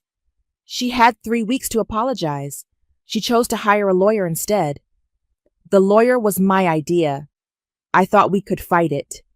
He ran his hands through his hair. I was wrong about everything. Yes, you were. Jayla left me. I know. Viviana told me. She said she couldn't marry someone who would hurt his own family. She was right. He looked up at me with red-rimmed eyes. I lost everything, Sandra. My fiancé, my relationship with you, Mom's health, all for a stupid wedding that's never going to happen. You didn't lose everything, Forrest. You threw it away. I know, God, I know. He was crying now. I've been thinking about it every day, about how I used to look up to you when we were kids, how you always protected me, and I repaid that by destroying the thing you worked hardest for. I opened the door a little wider. Why did you do it? Because Mom convinced me you owed us. She said you were being selfish, that family was supposed to come first. She made it sound like you were betraying us by not helping. And you believed her. I wanted to believe her. It was easier than admitting I was a 28-year-old man who couldn't afford his own wedding. He wiped his eyes. I was embarrassed, ashamed, and instead of dealing with that, I let her convince me that you were the problem. You took a hammer to my basement, Forrest. I know. I replay it every night. I see your face when you found the damage, and I hate myself for it. I studied his face. The arrogance was gone. The entitlement was gone. He looked broken. What do you want from me? Nothing. I don't deserve anything from you. I just want you to know that I'm sorry, really, truly sorry. And if seeing Mom would help you get closure or help her get better, maybe it's worth considering. My phone buzzed. A text from Aunt June. Veronica's asking for you. I'm at the hospital if you want to come. June's with her? She's been there since yesterday.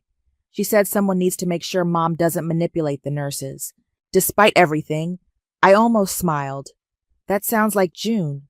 Sandra, I know I have no right to ask you for anything, but could you at least think about it? I looked at my brother, really looked at him, the golden boy who'd never faced consequences for anything, who'd always gotten what he wanted because Mom made sure of it.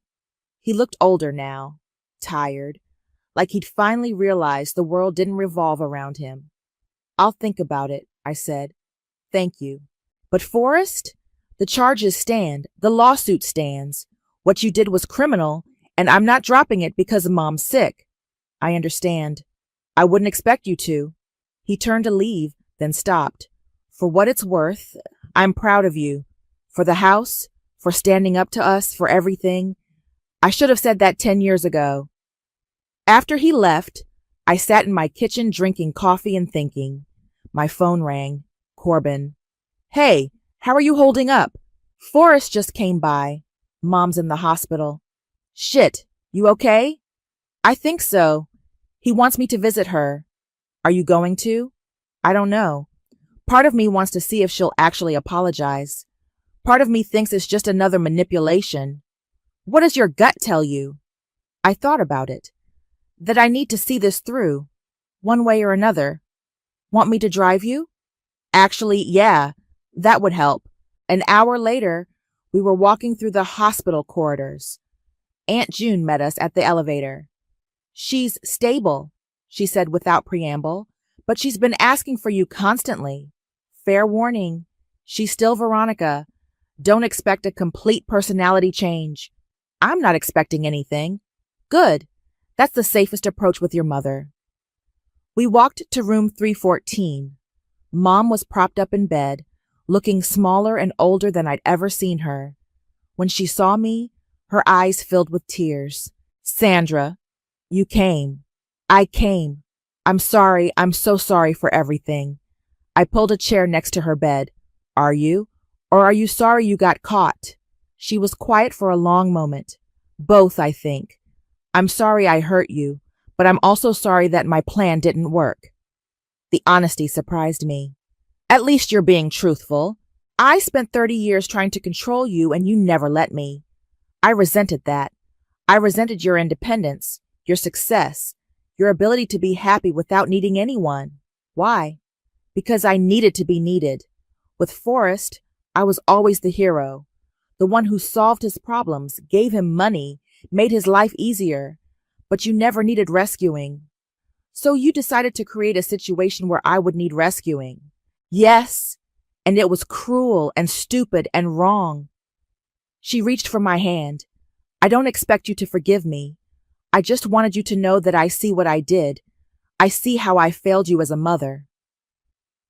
I looked down at her hand holding mine, the same hand that had guided Forrest to destroy my basement. I forgive you, Mom, but I don't trust you, and I'm not dropping the charges. I know. I wouldn't either if I were you. The house is beautiful, by the way, even after the repairs. I love living there. She smiled weakly. I'm glad. You deserve to be happy. I am happy, finally. We sat in comfortable silence for a few minutes. Then she squeezed my hand. Will you come see me again? Maybe, if you keep being honest. I'll try. I stood up to leave. Mom, next year I'm hosting Thanksgiving at my house. You're invited if you want to come. I'd like that. Good. But you're bringing dessert. I'm not cooking everything myself.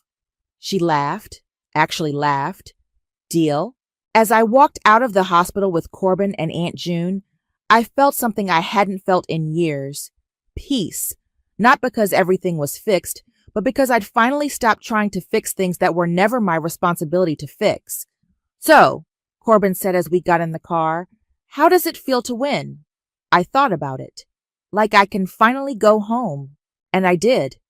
To my house, with my mortgage, and my repaired basement, and my security cameras. To the place I'd built with my own hands and my own money. To the home that nobody could take away from me. Because some victories aren't about destroying your enemies. They're about building something so strong that your enemies can't destroy you. I unlocked my front door and stepped inside. The house smelled like fresh paint and possibility. I was home. They believed that was the end of it.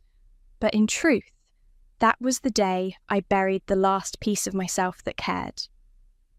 My name is Kylie, and I'm 29 years old. 6 months ago, I was planning a wedding. Today, I'm sitting at my childhood kitchen table, watching my father slide my car keys across the scratched wood surface toward my younger sister like he's dealing cards. Delilah needs reliable transportation, Dad says, not looking at me. She's got the kids to think about. I stare at those keys.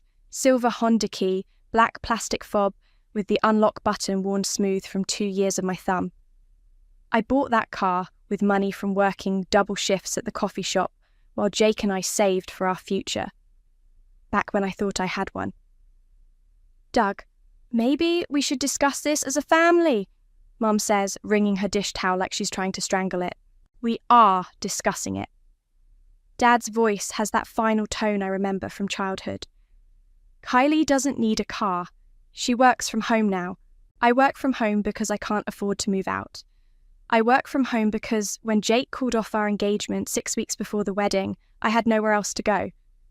I work from home because my parents offered me their basement temporarily in exchange for cooking, cleaning, and basically running their household while they pretend I'm doing them a favor by existing here. Delilah examines her nails. My car finally died yesterday. Won't even start. Ross was supposed to help me fix it, but you know how that goes. Ross is her ex-boyfriend and the father of her 2 kids. He shows up when he needs money and disappears when the kids need diapers. But somehow, this is my problem to solve. I need to get to work, I say quietly. You can take the bus, Dad says, or get rides. Delilah can't take 2 kids on the bus. The bus route to my office takes an hour and 15 minutes each way. My car takes 20 minutes.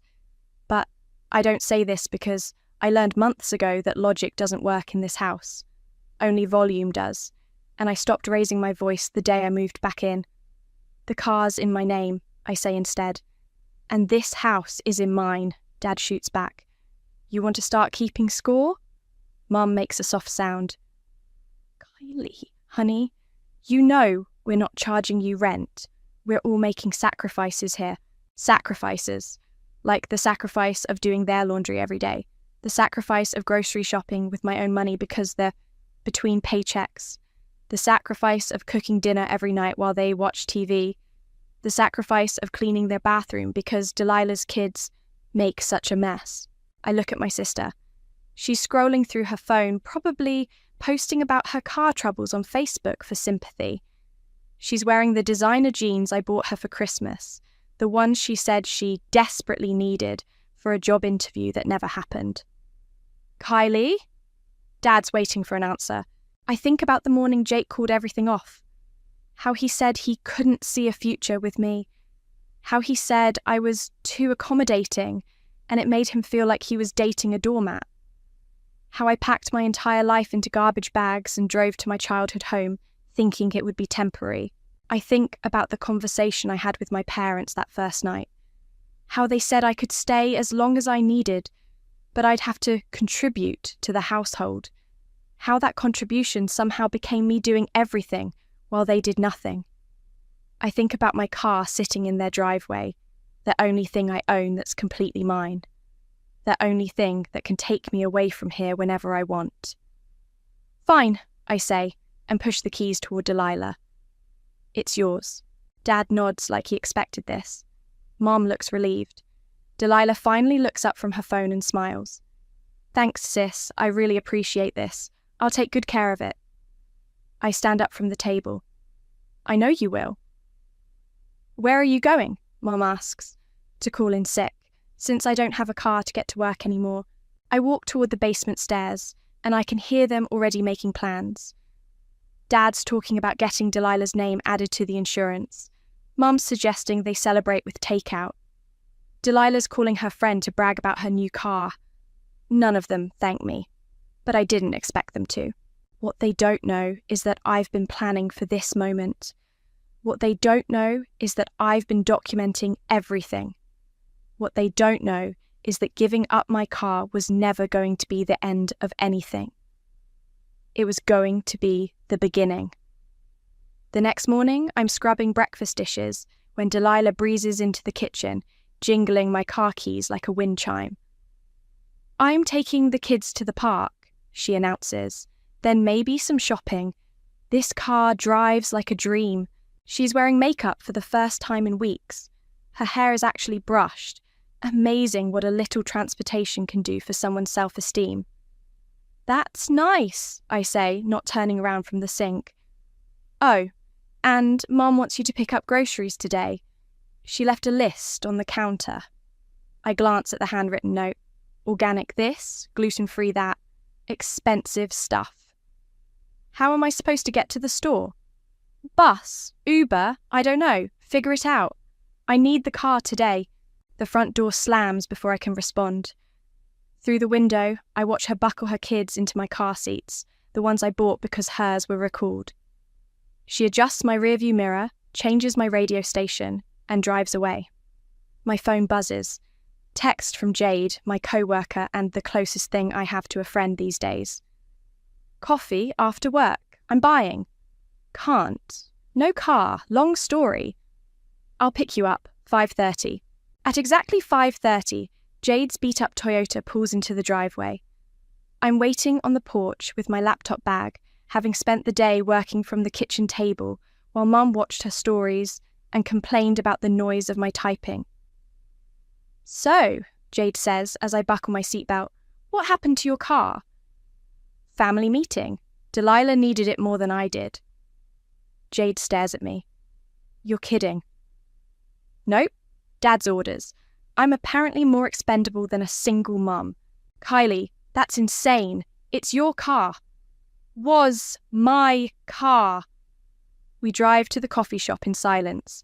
Jade orders us both lattes and finds a corner table away from the evening crowd. She slides my drink across the table and leans forward. Okay, talk. What's really going on? I tell her everything. The daily routine of cooking, cleaning, shopping, and childcare. The way they talk about me like I'm not in the room. How Dad refers to me as our live-in help when his friends come over. How Mom tells her church friends that I'm going through a rough patch, but never mentions that I'm basically their unpaid housekeeper. This morning, Mum asked me to iron Dad's shirts for the week, I say. When I pointed out that he's perfectly capable of ironing his own shirts, she said I was being ungrateful for their generosity. Their generosity? Jade's voice rises. You're doing everything for them. According to them, I'm getting free rent. You're getting a basement room in exchange for full-time domestic labour.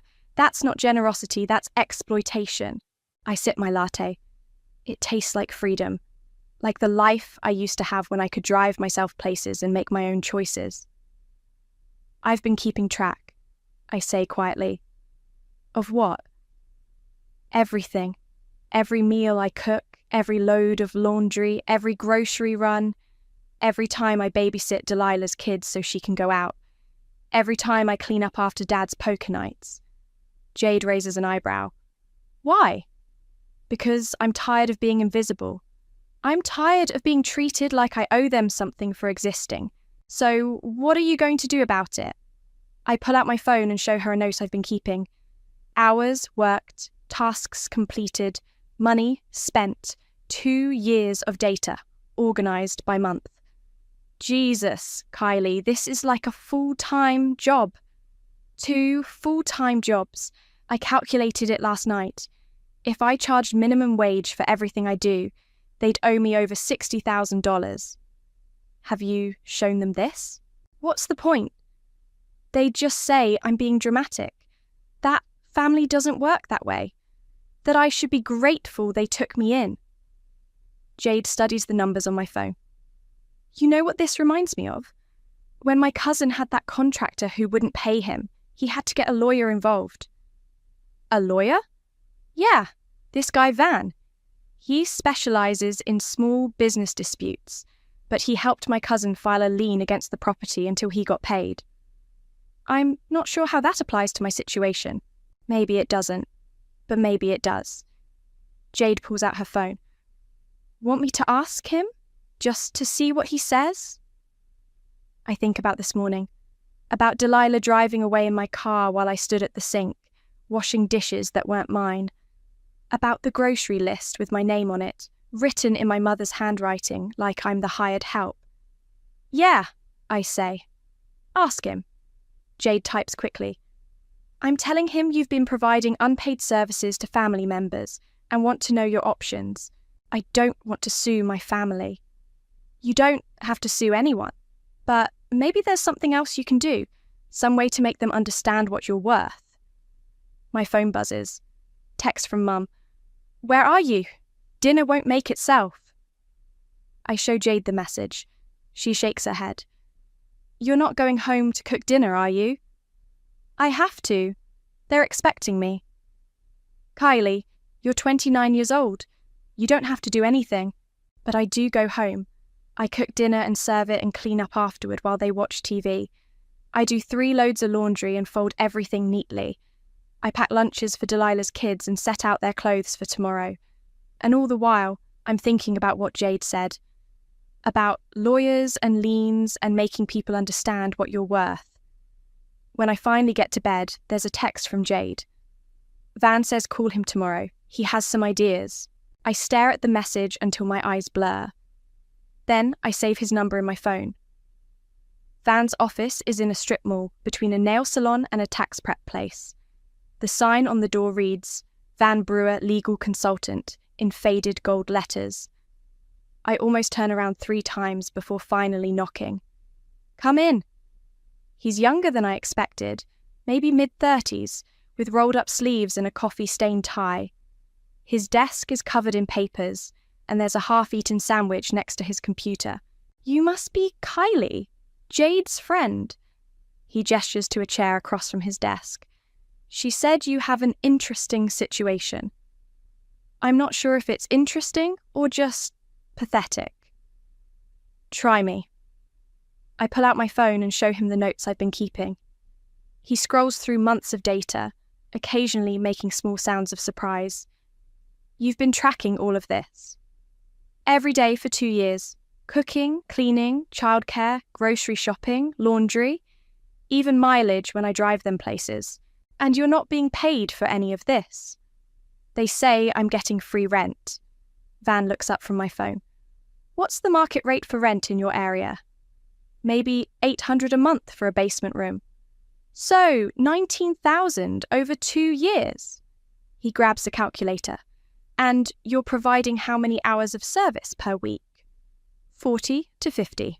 Sometimes more when Delilah has emergencies. He punches numbers. At minimum wage, that's roughly $35,000 per year, times 2 years. He shows me the calculator. $70,000. That can't be right. It is.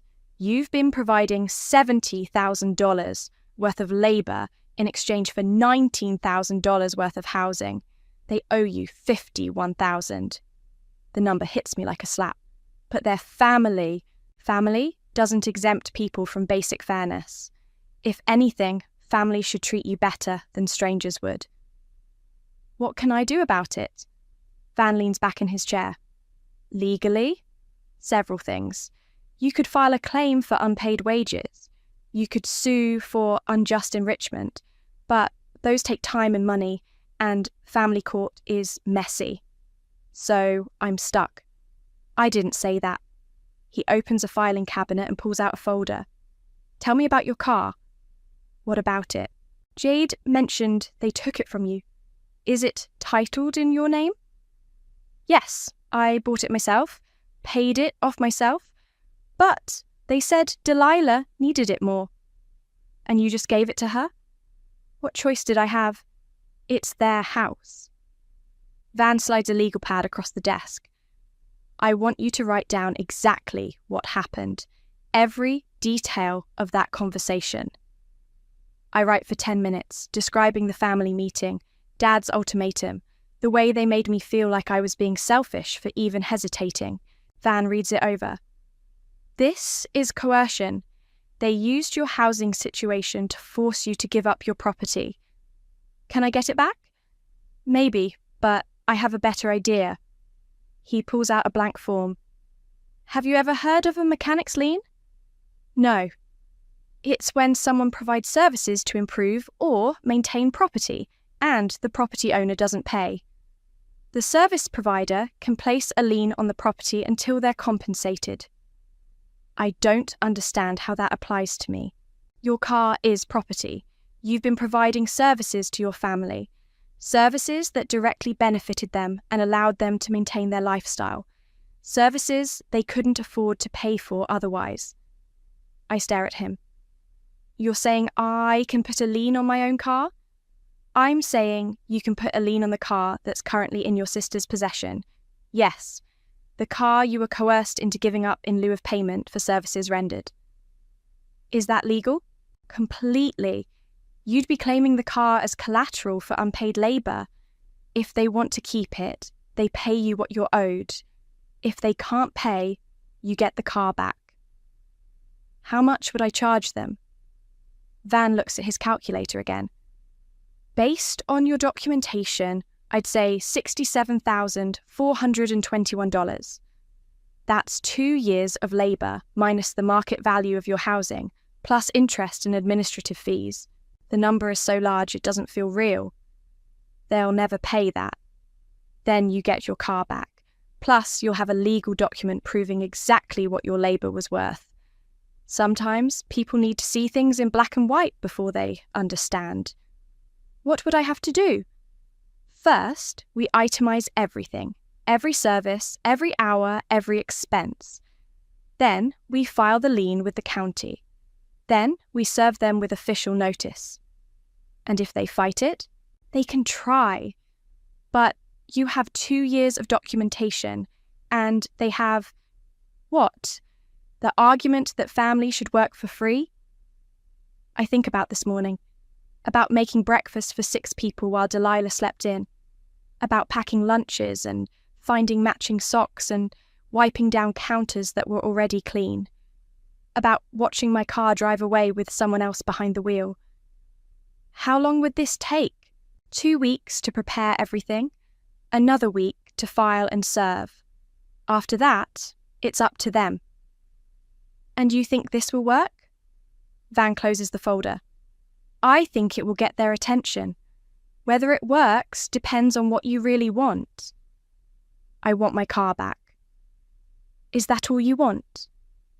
I look at the calculator, still showing that impossible number. $67,000. 2 years of my life reduced to a figure on a screen. I want them to understand what I'm worth. Then let's make sure they do. Van pulls out a contract. My fee is $1,500 payable when you get your car back. Deal? I sign the contract before I can change my mind. One more thing, Van says as I'm leaving. Don't tell them what you're doing. Don't change your behaviour. Act normal until the papers are served. How am I supposed to act normal? Cook their meals, do their laundry, smile when they thank you. He grins. And document every single thing you do. We're going to need it. 2 weeks later, Mum announces they're throwing a celebration for Delilah's new car. Just a little backyard barbecue, she says, stirring pasta salad in a bowl I'll have to wash later. To show how proud we are of Delilah for getting back on her feet, I'm marinating chicken at the counter, trying not to laugh. Getting back on her feet with my car, my gas money, and my insurance payments. That sounds nice, I say. You'll handle the food, right? And maybe some decorations? Nothing fancy, just something cheerful. Of course. Dad walks in, already cracking open a beer even though it's only 3 o'clock. Did you tell her about the neighbours? What neighbours? I ask. The Johnsons and the Millers are coming, and Mrs. Patterson from across the street. We want everyone to see how well Delilah's doing. How well we're all doing, Mum corrects, as a family. I spend the afternoon setting up folding tables in the backyard and hanging streamers from the porch. Delilah arrives with her kids just as I'm lighting the grill, and she's practically glowing. Look what I did. She holds up her phone, showing me a Facebook post with a picture of my car. The caption reads, "Finally got reliable transportation. So grateful for family who support each other. Blessed, just a new car, your family first." 43 likes already. That's great, I say, flipping chicken. I washed it this morning. It looks amazing. Want to see? She leads me to the driveway, where my Honda sits gleaming in the afternoon sun. She's added fuzzy dice to the rearview mirror and a "baby on board" sticker to the back window. I'm thinking about getting it detailed next week. Maybe some new seat covers. Sounds like a plan. The neighbours start arriving around 5. Mrs. Patterson brings a casserole. The Johnsons bring wine. The Millers bring their teenage daughter, who immediately starts taking selfies with Delilah's kids. Kylie's been such a help with everything, Mum tells Mrs. Patterson as I serve potato salad. She's really found her place here. That's wonderful, dear, Mrs. Patterson says to me. It's so nice when families stick together during hard times. Dad raises his beer. To Delilah and to family taking care of family. Everyone toasts. Delilah beams. Her kids run around the yard, sticky with barbecue sauce and happiness. Speech! Speech! Someone calls out. Delilah stands up, still holding her wine glass. I just want to say how grateful I am. When my old car died, I thought I was stuck. But my family stepped up. My sister especially. She looks at me. Kylie gave me this car without even thinking twice.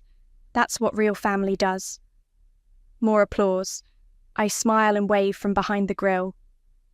And my parents, Delilah continues, for always having an open door and an open heart. For showing me that no matter what happens, family is forever. Dad wipes his eyes. Mum clutches her chest. The neighbours murmur about what a beautiful sentiment that is. I promise I'll take good care of this car, Delilah says, jingling the keys. And I'll never forget what you all sacrificed for me.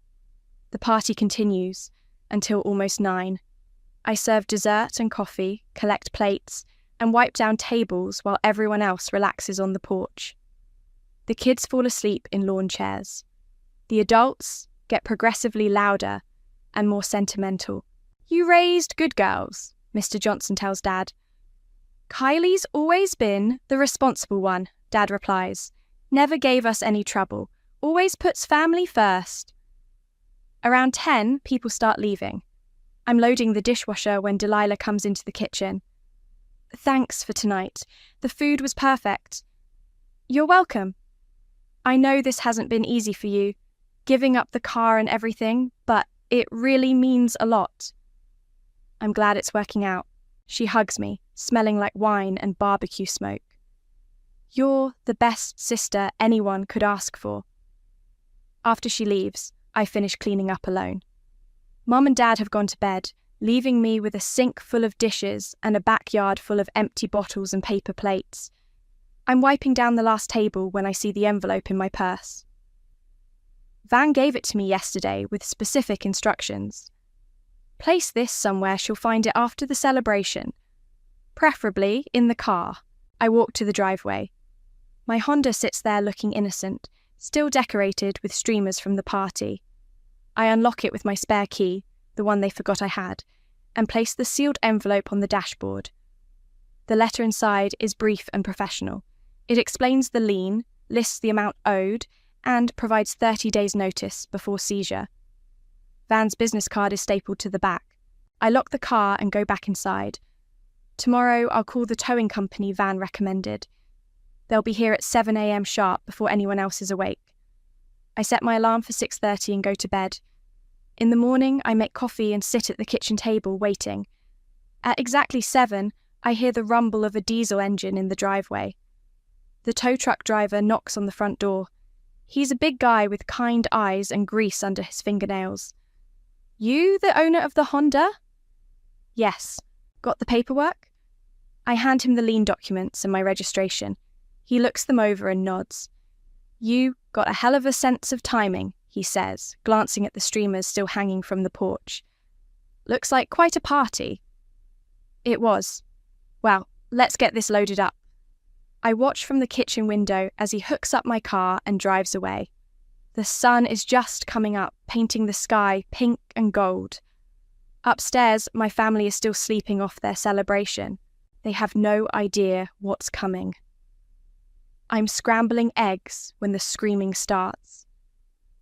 "Where is my car?" Delilah's voice carries through the entire house. I hear her bare feet pounding down the stairs, then the front door slamming.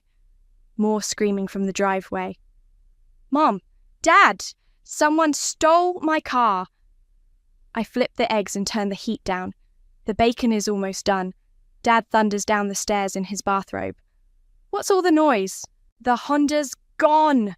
Delilah bursts through the kitchen door, still in her pajamas. "It was right there last night, and now it's gone." "Gone?" Mum appears behind Dad, clutching her coffee mug. "What do you mean, gone?" "I mean, gone. Not in the driveway, not on the street. Gone." Dad pushes past her toward the front door. "Did you check the whole block?" "Of course I checked the whole block. It's not there." I plate the eggs and set them on the counter. Breakfast is ready. "Forget breakfast!" Delilah spins toward me. "My car is missing." "Did you call the police?" Mom asks. "That's what I'm doing now." Delilah dials 911 with shaking fingers. "Hello! I need to report a stolen vehicle." Dad comes back inside. "No broken glass in the driveway. No tire marks. Professional job." "Professional job?"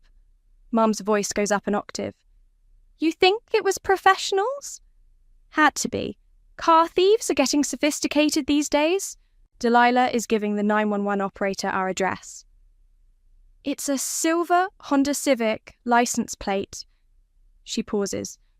"I don't know the license plate number." "It's in the glove box," I say, buttering toast. "The glove box is in the stolen car," Delilah snaps. "I have it written down somewhere." "Where?" "I'll look for it." The police arrive 20 minutes later. Officer Martinez is young and thorough.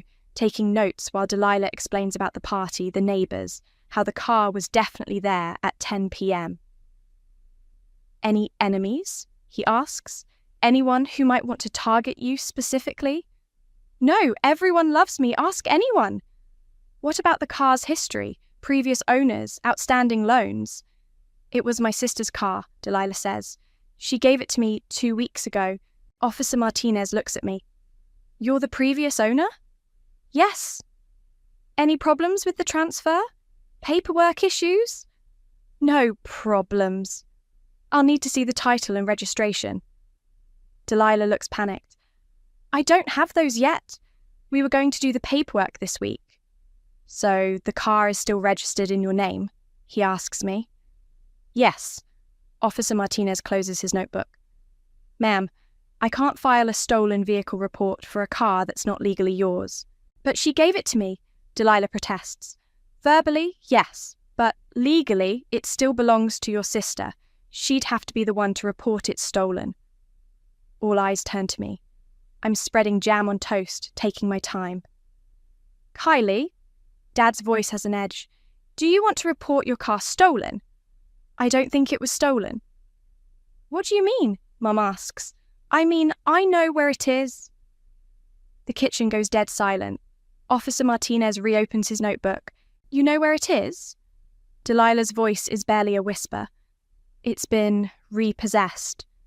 Repossessed? Dad steps forward. For what? I walk to the counter and pull out a manila envelope.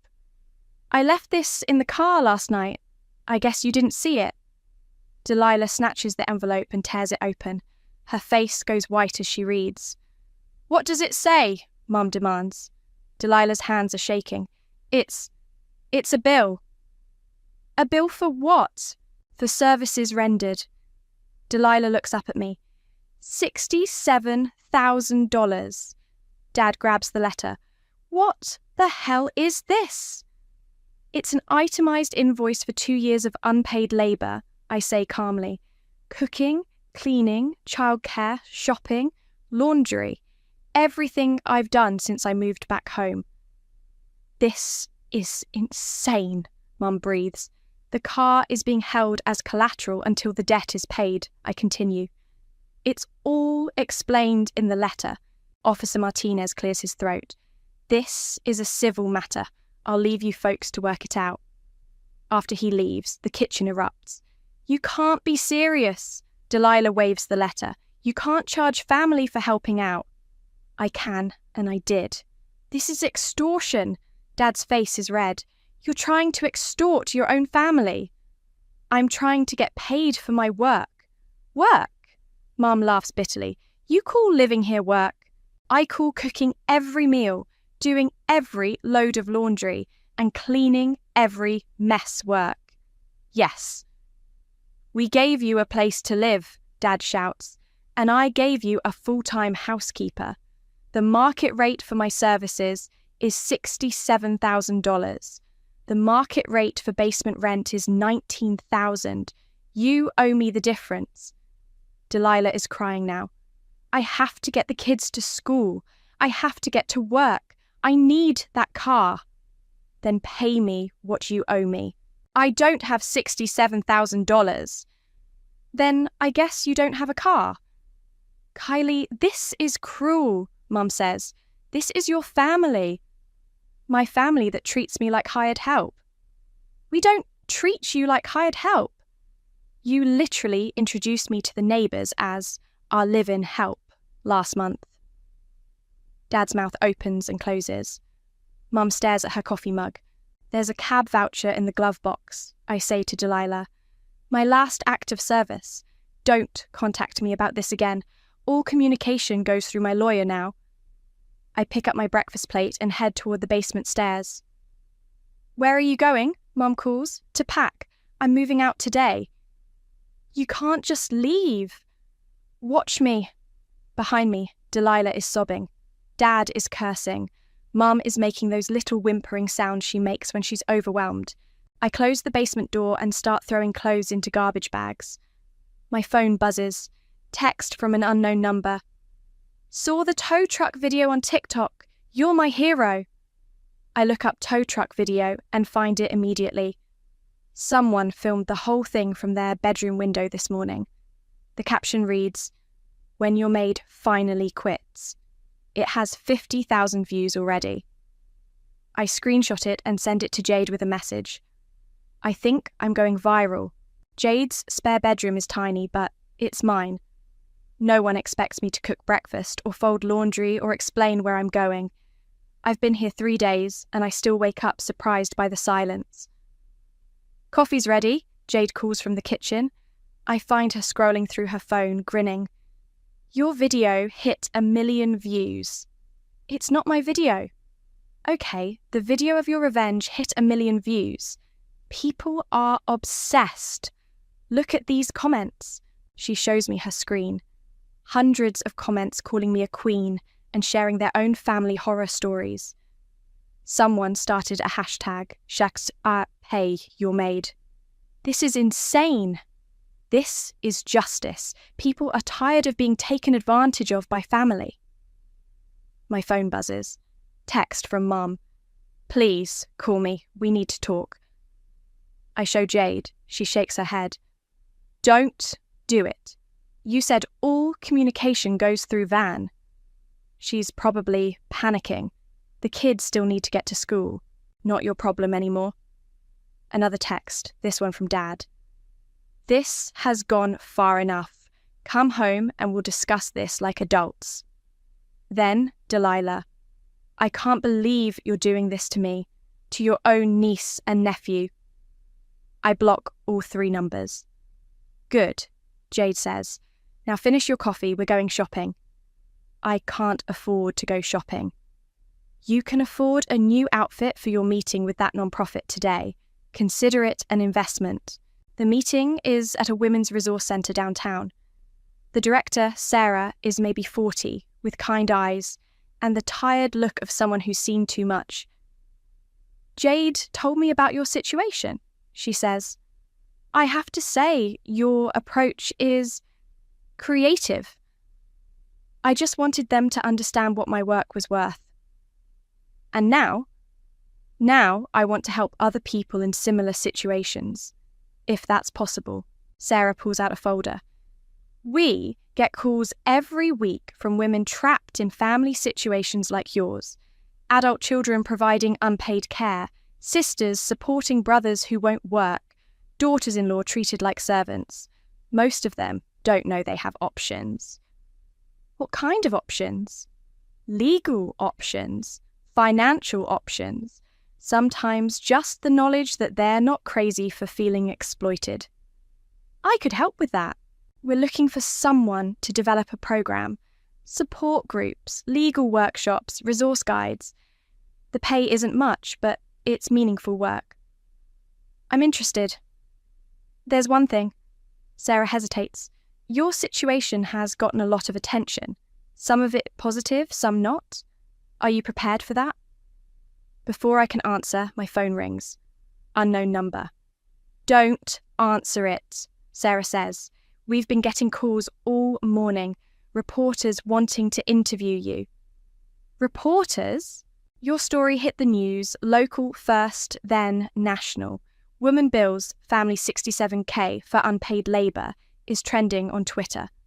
I stare at my phone, it's ringing again. I should probably go home. "This is your home now," Jade says when I tell her about the reporters. "At least until you find your own place." "I can't hide forever." "You're not hiding, you're regrouping." My laptop chimes with a new email. The subject line reads, "Legal action, urgent." It's from a law firm I don't recognise. They're representing Delilah in a lawsuit for emotional distress and intentional infliction of harm. They want me to return the car immediately and pay damages for public humiliation. "They're suing me," I tell Jade. "For what?" "Emotional distress. They say I humiliated them publicly." "You didn't post that video." "Doesn't matter. They say my actions caused it." I forward the email to Van. He calls back within an hour. "Don't worry about this," he says. "It's a nuisance suit. They're hoping to scare you into backing down." "Will it work?" Not if you don't let it. We have documentation of everything. They have hurt feelings. What do I do? Nothing. I'll handle it. But, Kylie? Yeah? You might want to stay away from social media for a while, and maybe don't answer your door. Too late. The doorbell rings as soon as I hang up. Kylie? A woman's voice through the door. I'm Rebecca from Channel 7 News. I'd love to talk to you about your story. Jade peers through the blinds. There's a news van in the driveway. And 2 more cars, I say, looking out the back window. My phone buzzes with a text from an unknown number.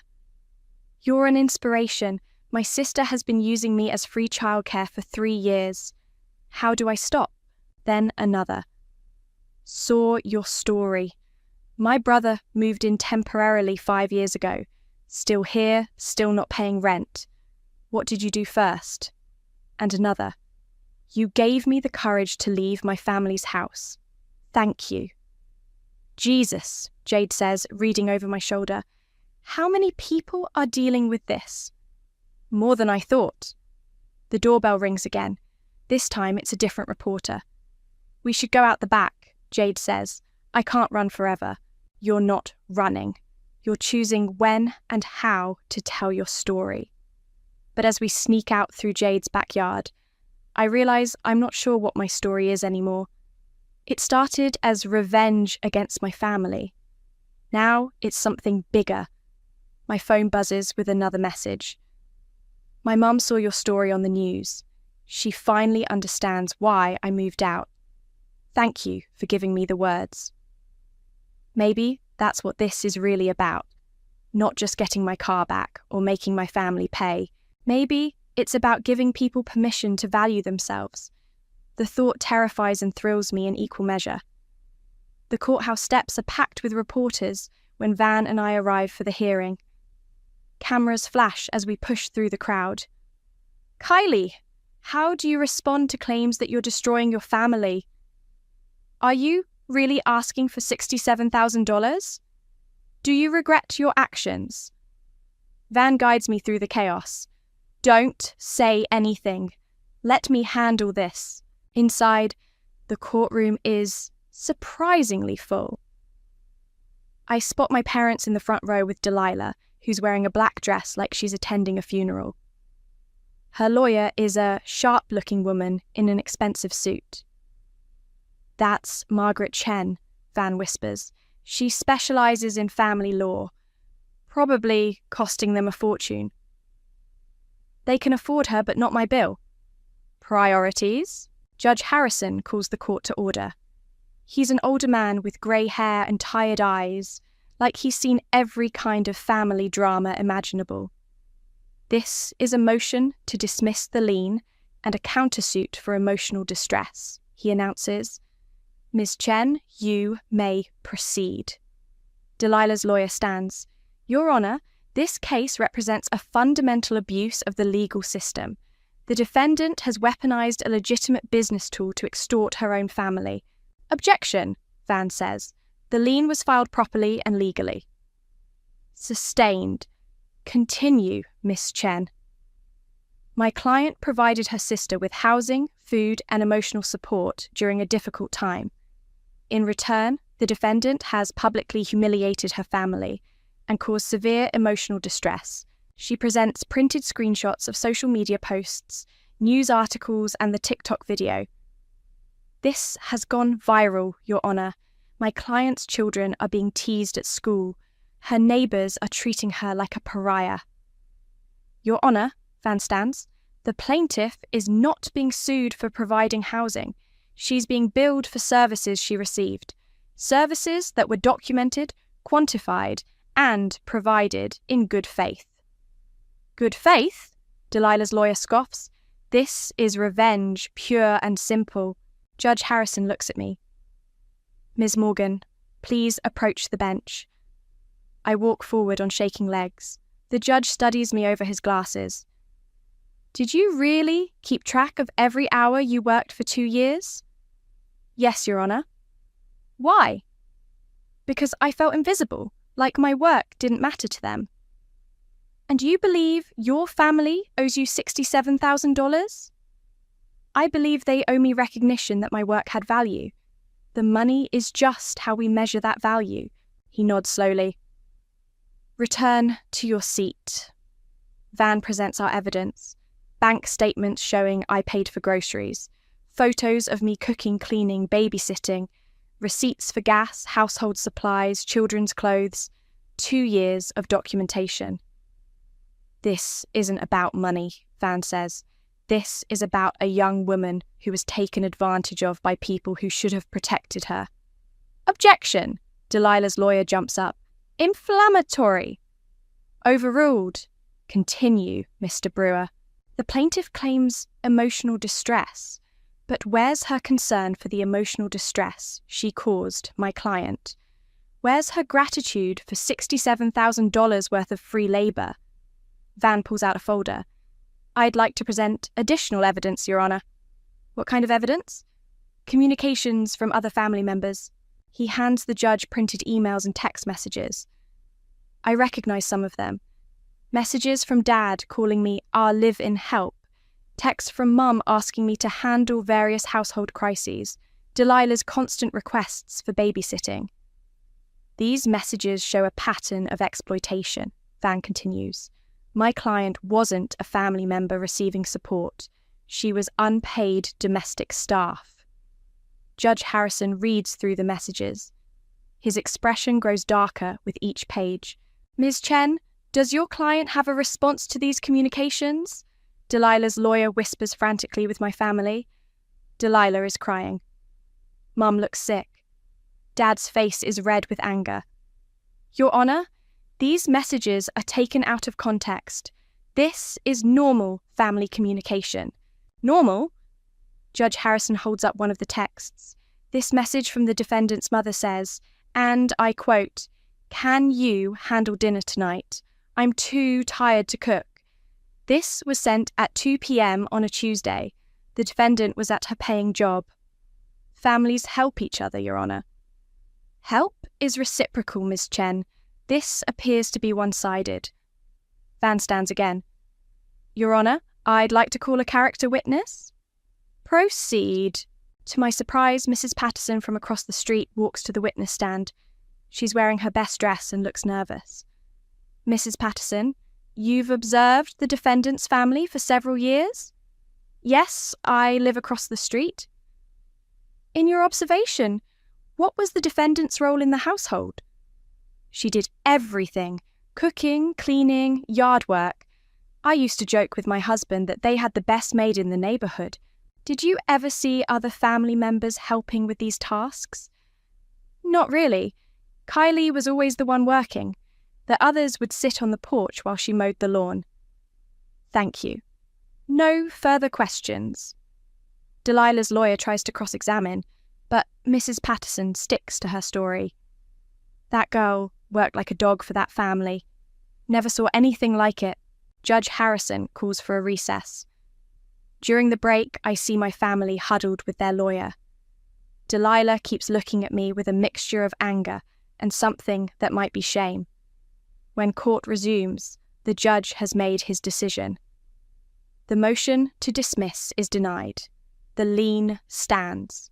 Furthermore, I'm awarding the defendant an additional $5,000 in legal fees and court costs.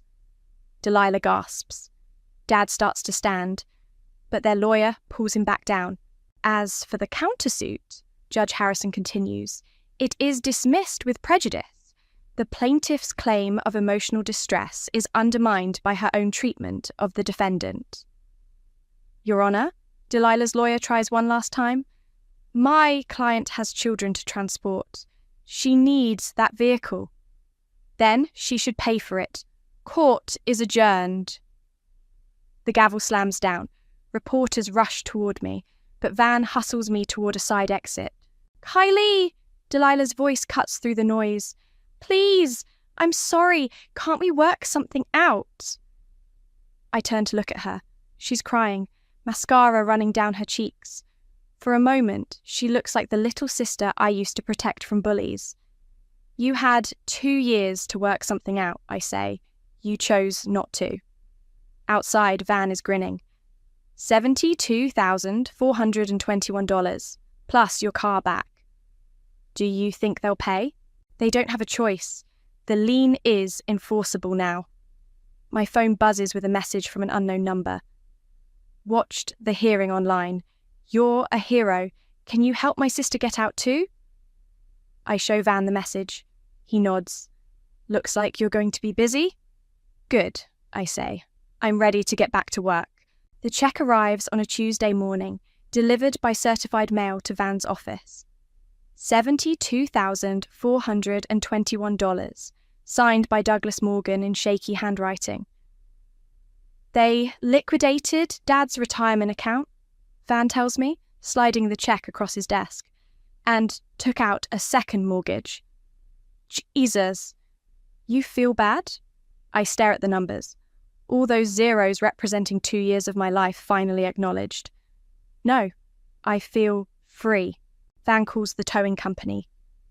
My Honda is delivered that afternoon, still sporting Delilah's fuzzy dice and baby sticker. I peel them off and throw them in the trash. The keys feel different in my hand. Heavier, somehow. I drive to the Women's Resource Centre where Sarah is waiting with a contract and a smile.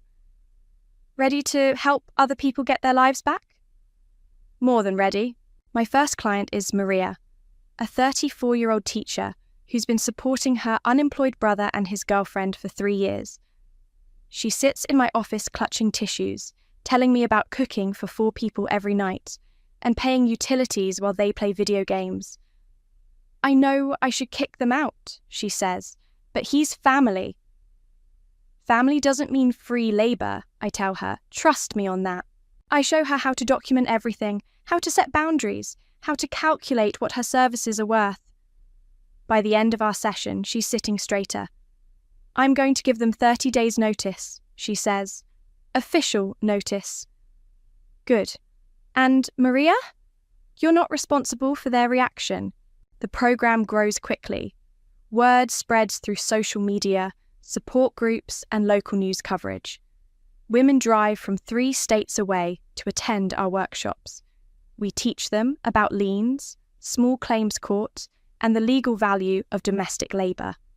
The best part is the follow-up calls.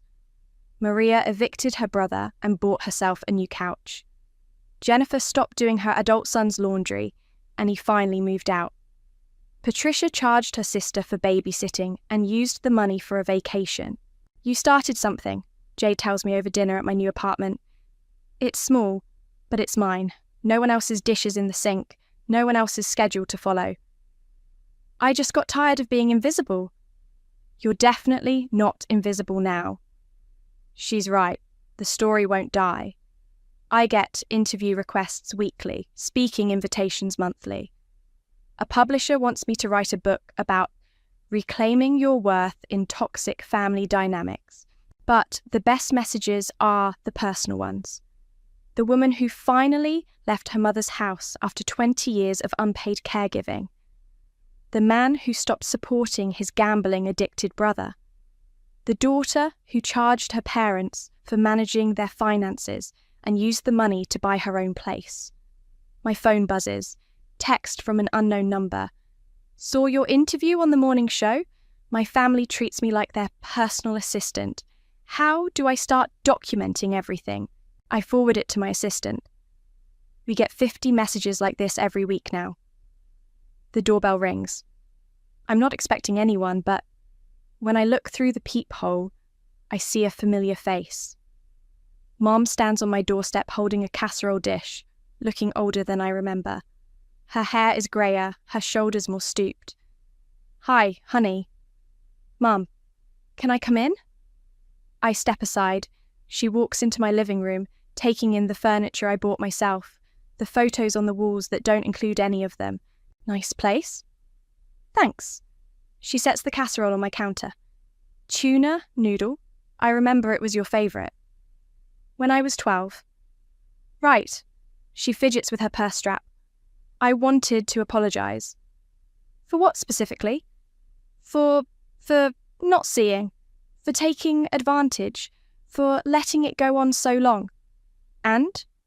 and for not appreciating what you did for us, what you sacrificed. I pour myself a glass of water. Don't offer her one. Dad's having a hard time, she continues. The mortgage payments are steep, and Delilah, she's struggling without the car. That's not my problem anymore. I know it's not. She looks around my apartment again. You seem happy. I am happy. Good. That's good. We stand there in awkward silence. Finally, she heads toward the door. Will you ever forgive us? I think about this question, about the years of cooking and cleaning and being treated like furniture, about the family meeting where they took my car like it was their right, about the court hearing where they tried to paint me as the villain. I don't know, I say honestly, but I don't need to forgive you to be okay. She nods, tears in her eyes. I understand. After she leaves, I put the casserole in the refrigerator. I might eat it later, or I might throw it away. Either way, it's my choice. My phone rings. It's Maria, my first client. Kylie, I got the job. What job? The promotion I applied for. The one I never thought I'd get because I was too busy taking care of everyone else. I start Monday. That's amazing. I couldn't have done it without you, without learning that my time has value. After we hang up, I sit in my quiet apartment and smile. Outside, traffic moves past my window. People going places, making choices, living their own lives. I grab my keys and head for the door. I'm meeting Jade for drinks, then maybe a movie. Or maybe we'll just drive around with the windows down and the music loud. They called it selfishness. I call it survival. Same road, different driver. The email sat in my inbox like a loaded gun. Evidence of Web family pageant fraud, 2013 Miss Teen Excellence. My hands trembled as I hovered over the attachment, memories I'd spent years burying suddenly clawing their way back to the surface. My name is Maria, and I used to believe talent and hard work were enough to make dreams come true. That was before I learned my own parents had systematically crushed mine to fuel my sister's pageant career. Maria, don't be dramatic, my mother's voice still echoes in my head from that day 5 years ago. We simply redirected your art scholarship application. Camila needed the money for her competition preparations. I remember standing in our kitchen, clutching the letter I'd found hidden in Dad's office drawer. The prestigious art program I'd been accepted to, my ticket out, my future, had apparently never received my scholarship forms. Now I knew why. It was for the best, sweetheart, Dad added weakly from his usual spot at the counter, never quite meeting my eyes. Your sister has a real shot at making something of herself. Camila just stood there in her crystal-encrusted evening gown, fresh from another regional win. I'm sorry, Maria, but Mom and Dad are right. This is my moment. You can always paint as a hobby. A hobby. My entire future reduced to a hobby. I got another one, Camila squealed, waving her phone. The Miss Teen Excellence pageant wants me to compete. Mum, we need to call Jorge for emergency coaching sessions. I watched my mother's face light up with that familiar zealous glow. Of course, darling. Robert, call the bank. We'll need to free up some funds. The same funds that were supposed to be for my education, I asked, my voice barely a whisper. Mom waved her hand dismissively. Maria, please, this is Camila's big break. We all need to make sacrifices. Sacrifices? I laughed, the sound harsh and foreign. I've been sacrificing since I was 12. Every art supply budget redirected to pageant dresses, every parent-teacher conference missed for coaching sessions, every family vacation cancelled for competitions.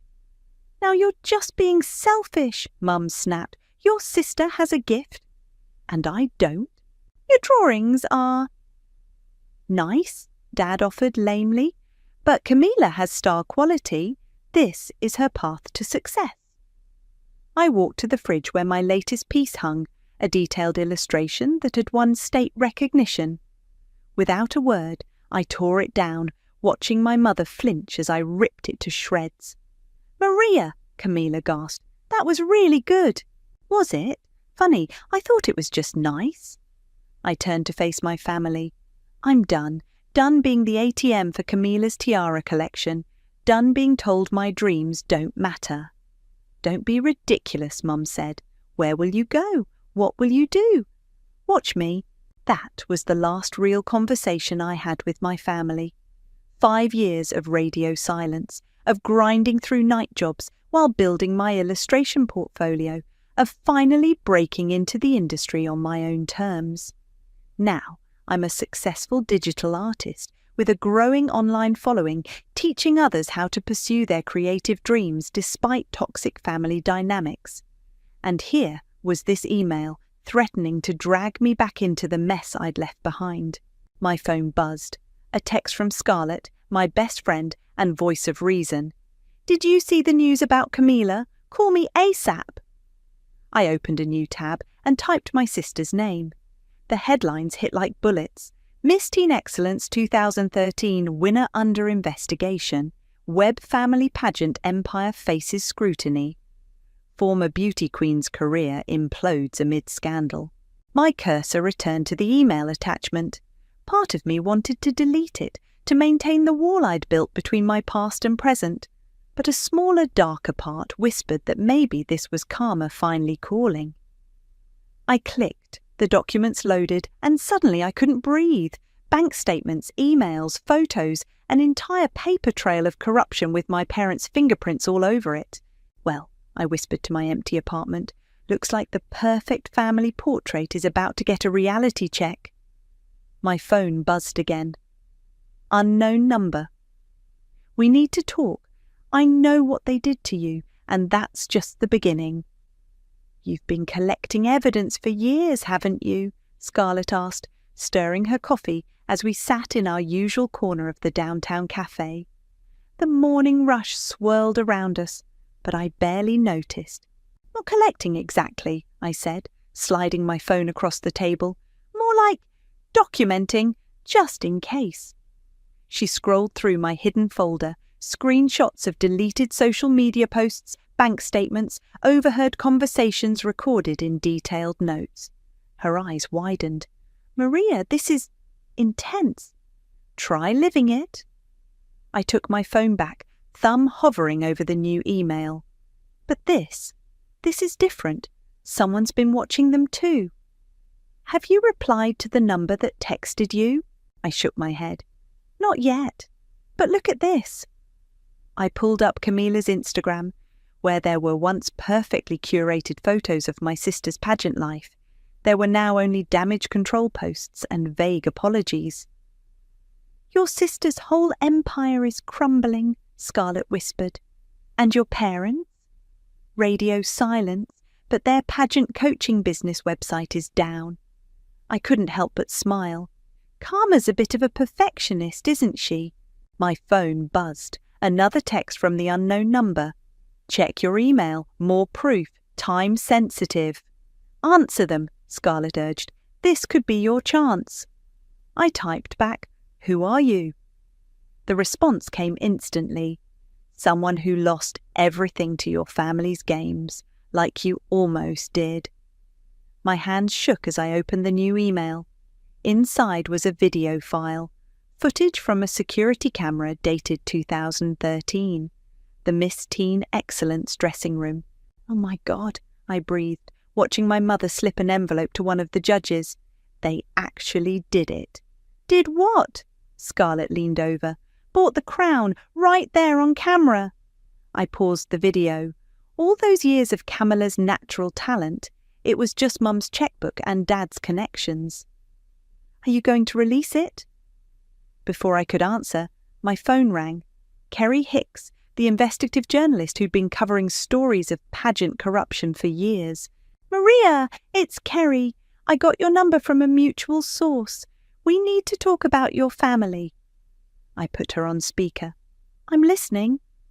"I've been investigating the pageant circuit for months. Your sister's name keeps coming up, along with your parents.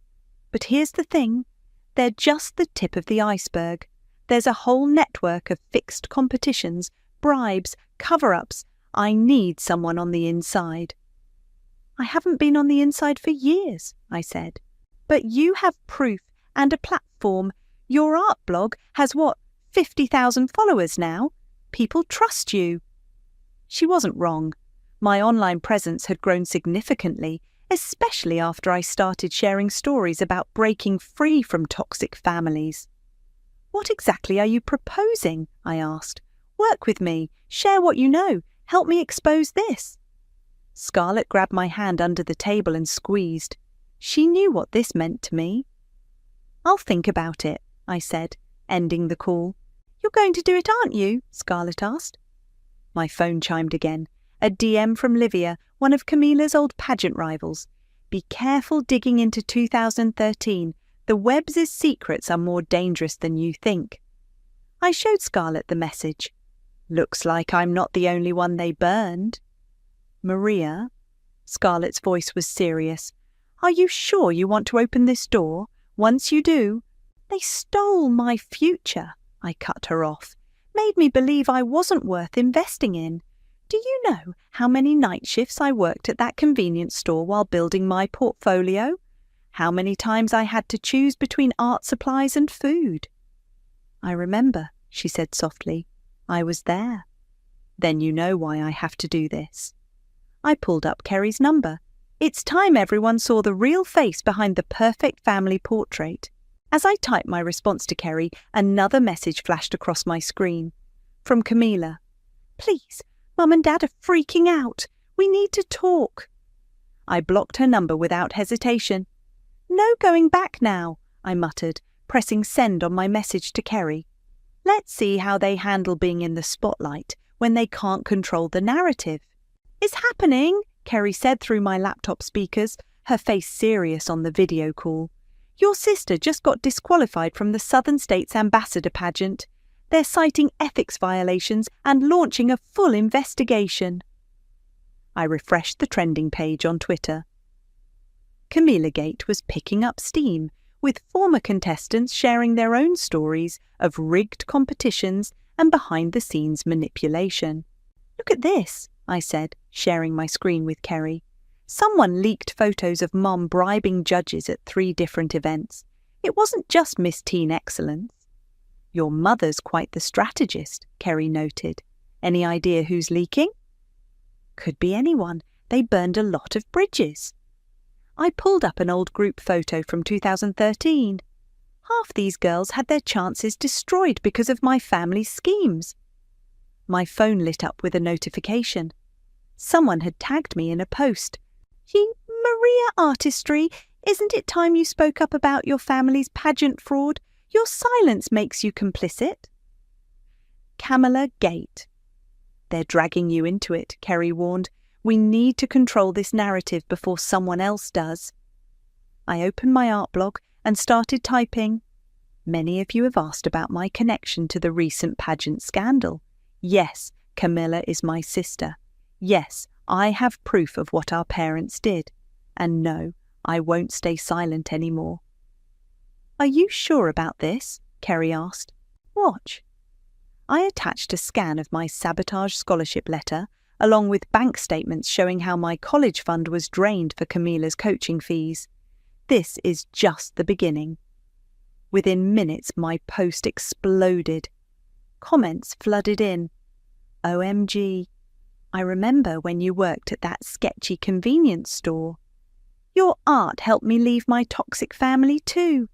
Spill the tea, sis. We're here for you. Kerry whistled.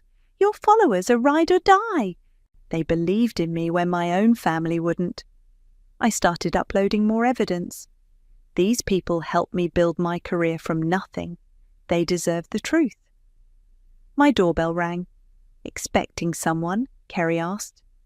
I checked my security camera feed and felt my blood freeze. Oh God, standing in my hallway were my parents and Camilla. Mum's perfect makeup couldn't hide her desperation. Dad looked 10 years older than when I'd last seen him, and Camilla, my pageant princess sister, was wearing sweats and no makeup, her eyes red from crying. Maria? Kerry's voice snapped me back. Want me to call someone? No, I said, my voice steadier than I felt. I need to handle this. Record everything, Kerry advised before signing off. I opened my phone's voice recorder and slipped it into my pocket. Then I took a deep breath and opened the door. Sweetheart, Mum stepped forward, arms outstretched. I stepped back. Don't, I warned. Why are you here? Because you're destroying our family, Camilla burst out. Everything's falling apart and you're just watching it burn. Funny how karma works, isn't it?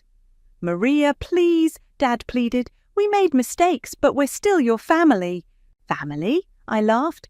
Was it family when you killed my scholarship? When you told every art program in the state I was mentally unstable? Mum paled. How did you? I have copies of every email, every letter, every concerned parent call you made.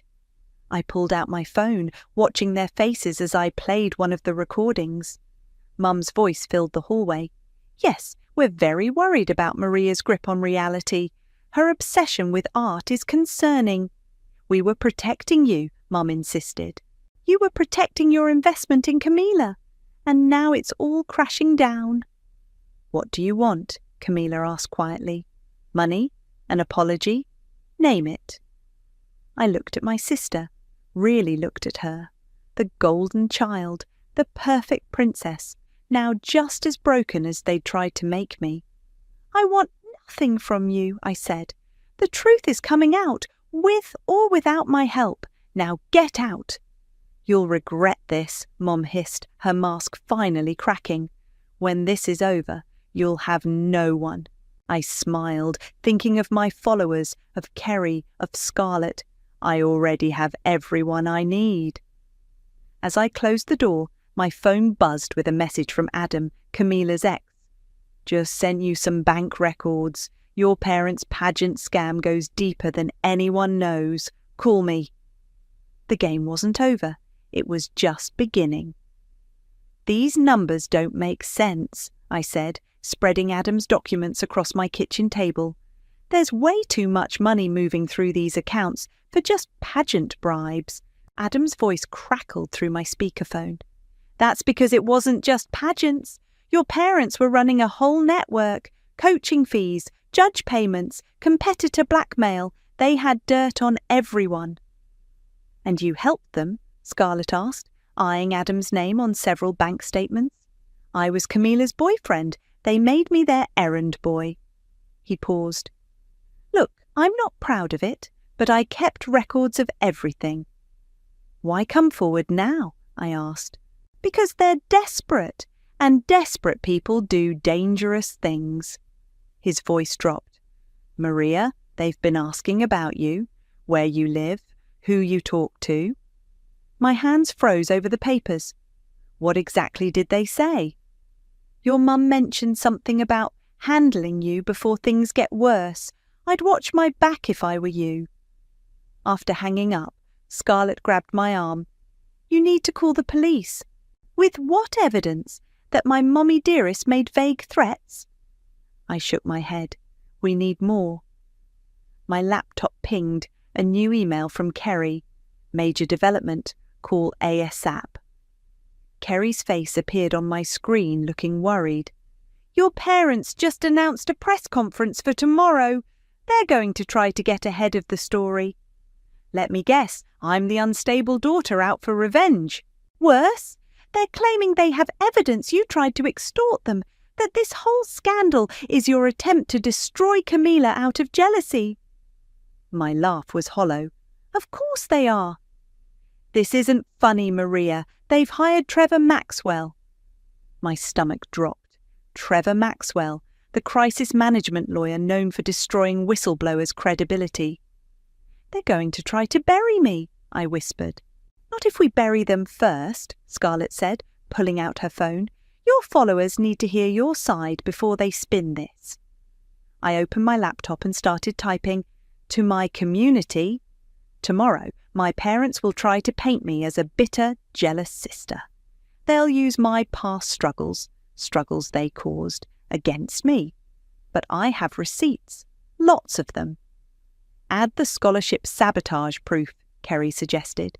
Show them who struck first. I attached the documents, then added, I didn't start this war, but I'm sure as hell going to finish it. My phone exploded with notifications as the post went live, but one message stood out, a DM from Livia. Your parents just called my mum. They're offering money to anyone willing to discredit you publicly. They're scrambling, Kerry observed. This is good. Means they're scared. A loud knock at my door made us all jump. Through the peephole, I saw Dad standing alone, looking desperate. Oh, Maria, please, he called through the door. Just hear me out. I cracked the door, chain still latched. Why should I? Because your mother. He swallowed hard. She's planning something bad. I can't be part of it anymore. Like what? She found your old therapy records from when... He couldn't meet my eyes. From when we convinced you were having delusions about your art talent. The memory hit like a physical blow. Months of gaslighting, of forced therapy sessions where they tried to cure my artistic ambitions. Get out, I hissed. Maria, please, I'm trying to help. Like you helped when Mom forged my signature to withdraw my college applications? Or when you helped her convince everyone I was mentally ill? I pulled out my phone, recording. Say it again, Dad. Tell me exactly what Mum's planning. He stepped back. I shouldn't have come. No, you shouldn't have. After he left, Scarlett hugged me tight. We need to move fast before they can use those records against you. No, I said, an idea forming. Let them try, because this time I'm not that scared teenager they could manipulate. This time I have proof of what they did. My phone buzzed with a text from Adam. Just sent you the final piece.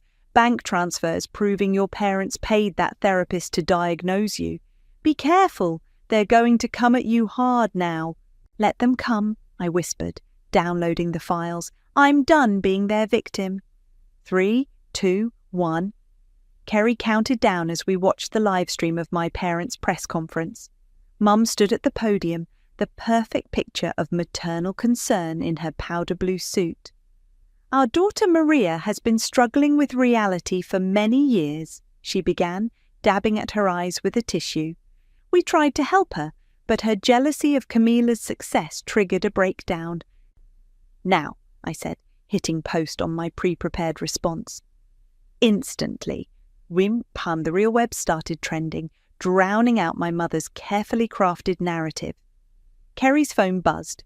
3 major networks just picked up your evidence. They're running fact checks now. On screen, Mum's performance was interrupted by reporters checking their phones. The questions shifted from sympathetic to savage. Mrs. Webb, can you explain these bank transfers to Dr. Patterson? Is it true you bribed a therapist to diagnose your daughter?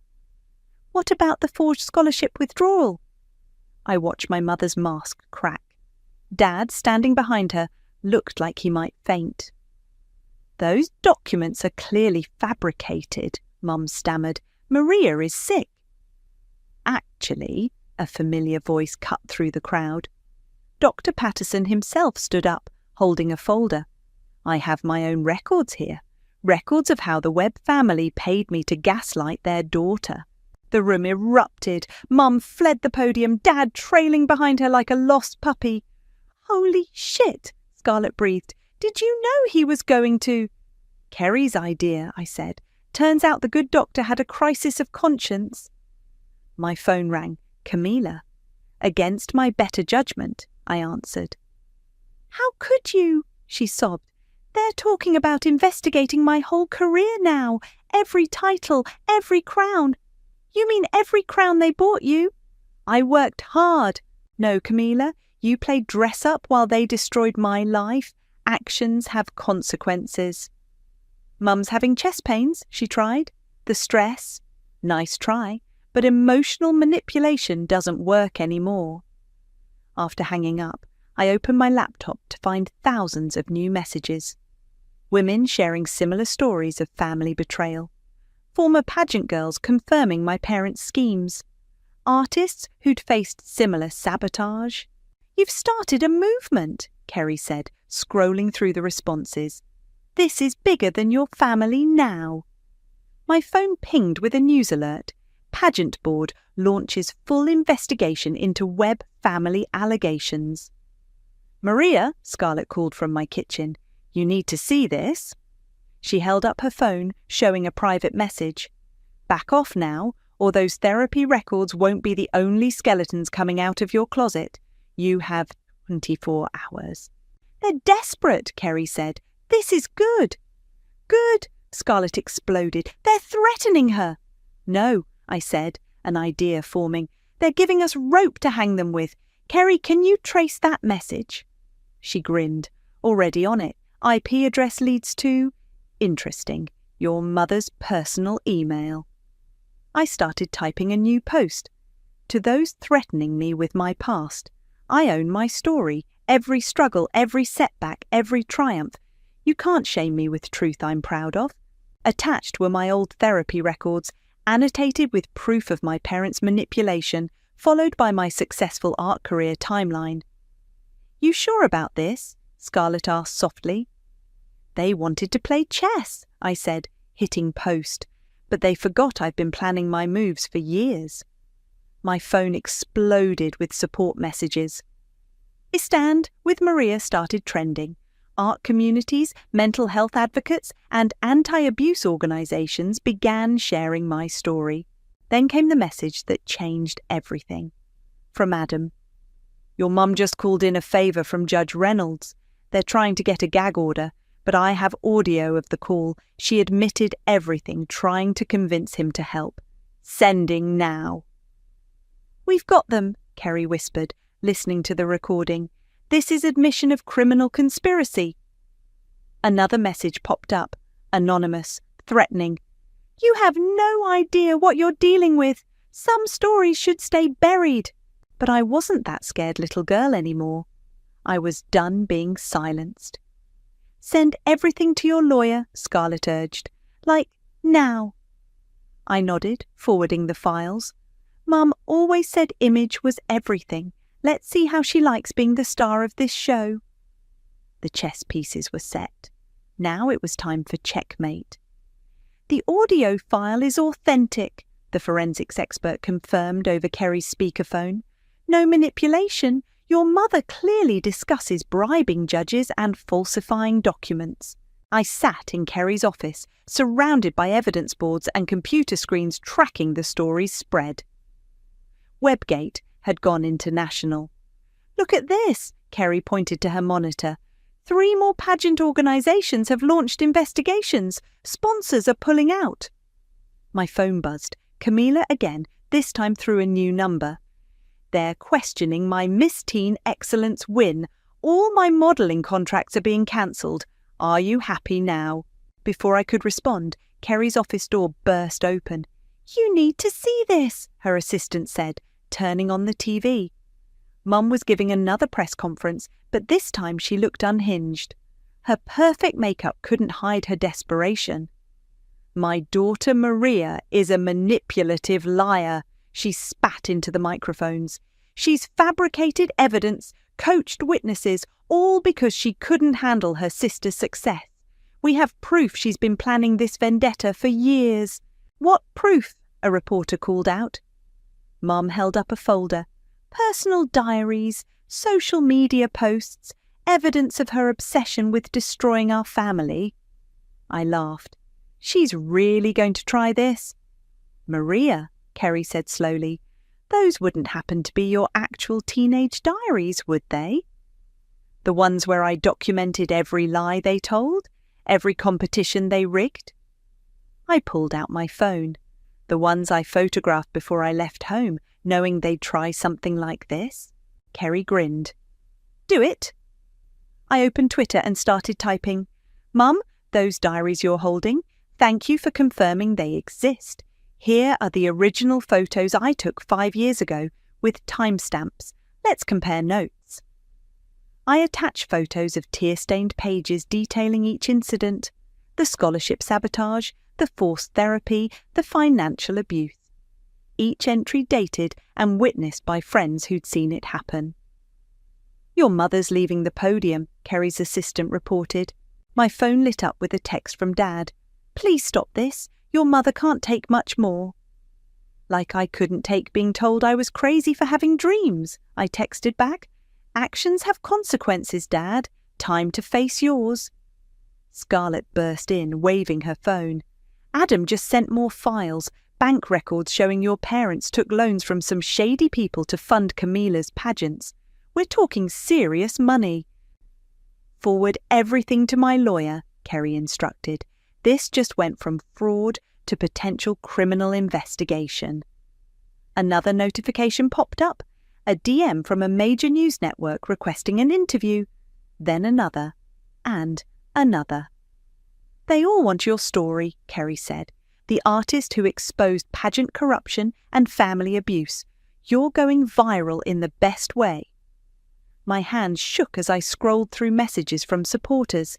"You helped me recognize my own family's manipulation. Your art got me through leaving my abusive home. Thank you for showing us the truth has power." Suddenly, every screen in Kerry's office lit up with breaking news. Pageant scandal, Webb family under criminal investigation. "Maria," Scarlett grabbed my arm, "look who's being interviewed."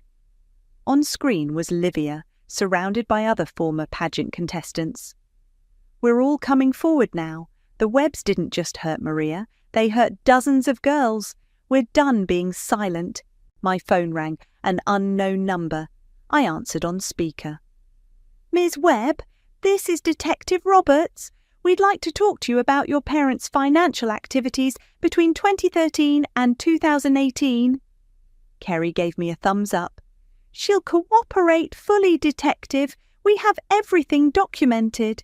After arranging a meeting with the police, I opened my art blog one last time that day. To everyone sharing their stories, you are heard, you are believed, and you are not alone.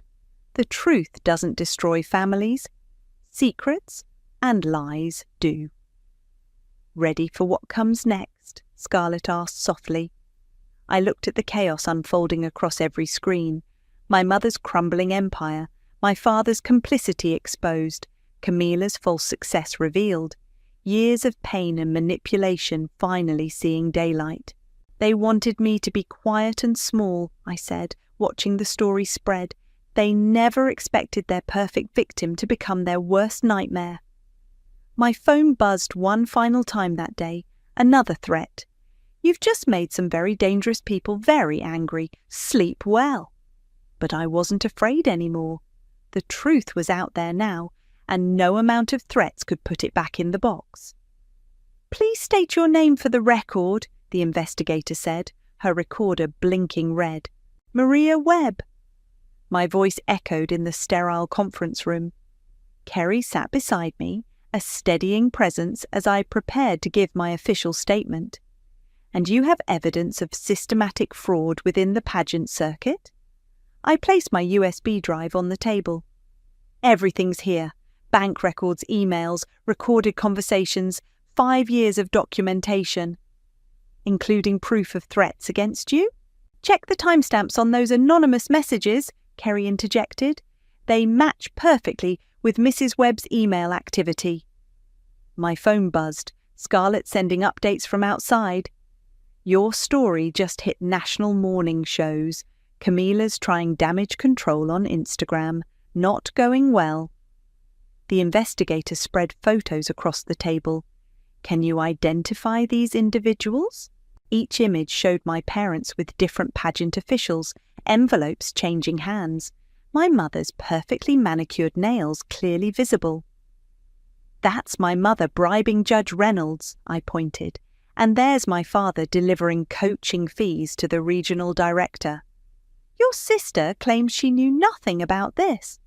I laughed. "Camila knew. She just didn't care as long as she won." After 3 hours of testimony, I emerged to find Scarlett waiting with coffee and news alerts on her tablet. "Your mum's being charged with fraud," she announced. "Dad, too. They're calling it a criminal enterprise disguised as a pageant coaching business." My phone rang. A publisher. We want your story, full book deal, your terms. Then another call. A women's advocacy group. Your courage in speaking out. Maria, Kerry called from down the hall. National news wants you live in an hour. You ready? Ready? I'd been ready for 5 years. The studio lights were hot, but I stayed cool as the interviewer tried to push their angle. Some would say you destroyed your family out of jealousy, she suggested. My family destroyed themselves, I replied. I just exposed the truth they tried to bury along with my dreams. Your sister Camila released a statement calling you vindictive and unstable. Funny how abusers always call their victims unstable when the truth comes out. My phone lit up with support messages as the interview aired. Finally, someone speaking truth about toxic families. Your art helped me survive my own family trauma. You're giving voice to all of us who were silenced. Back at Kerry's office, we watched the dominoes fall. Pageant board revokes web family licenses. Criminal charges filed in beauty queen scandal. Former contestants sue web family for damages. Your mother's asking to meet, Kerry said, holding up her phone. Says she wants to explain everything. Nothing to explain, I replied, opening my laptop to show her my latest artwork. A digital piece showing a young girl breaking free from puppet strings. Actions speak louder than words. The piece went viral instantly, shared by abuse survivors and advocacy groups worldwide. A breaking free started trending. Then came the message that shook me. Maria, it's Dad. I'm turning state's evidence. You were right about everything. I'm sorry I didn't protect you. Scarlett hugged me as I processed his words. You did it. You actually did it. We did it, I corrected, thinking of everyone who'd helped expose the truth. But it's not over. My phone buzzed with a news alert. Breaking, Camila Webb admits to knowledge of pageant fraud scheme. The attached video showed my sister, makeup-free and crying, finally telling the truth. I knew what they were doing was wrong. I knew they hurt Maria. I was just too scared and selfish to stop it. Maria, Kerry called urgently. Your followers, they're organising something. I checked social media to find thousands of messages, all with the same theme. Share your story of family betrayal. Art heals trauma. Breaking free together. A movement was building, sparked by my truth, but growing beyond me. They wanted to silence one voice, I said, watching the stories flood in. Instead, they woke up thousands. My phone lit up one last time that day. A final threat. You've opened Pandora's box. Hope you're ready for what comes next. I saved the message as more evidence and typed my response. I'm not hiding anymore, are you? The truth was an avalanche now, and no one could stop it. Guilty on all counts. The judge's words echoed through the courtroom. I watched my mother's perfect posture finally crack as she slumped in her chair. Dad just stared at his hands, defeated. The defendant, Sonia, will serve 4 years for fraud and conspiracy. Robert, 2 years with possibility of parole. Scarlett squeezed my hand as we left the courthouse, pushing through reporters. How does it feel to see justice served? Any comments on your sister's plea deal? What about your new foundation? Kerry handled the press while I checked my phone.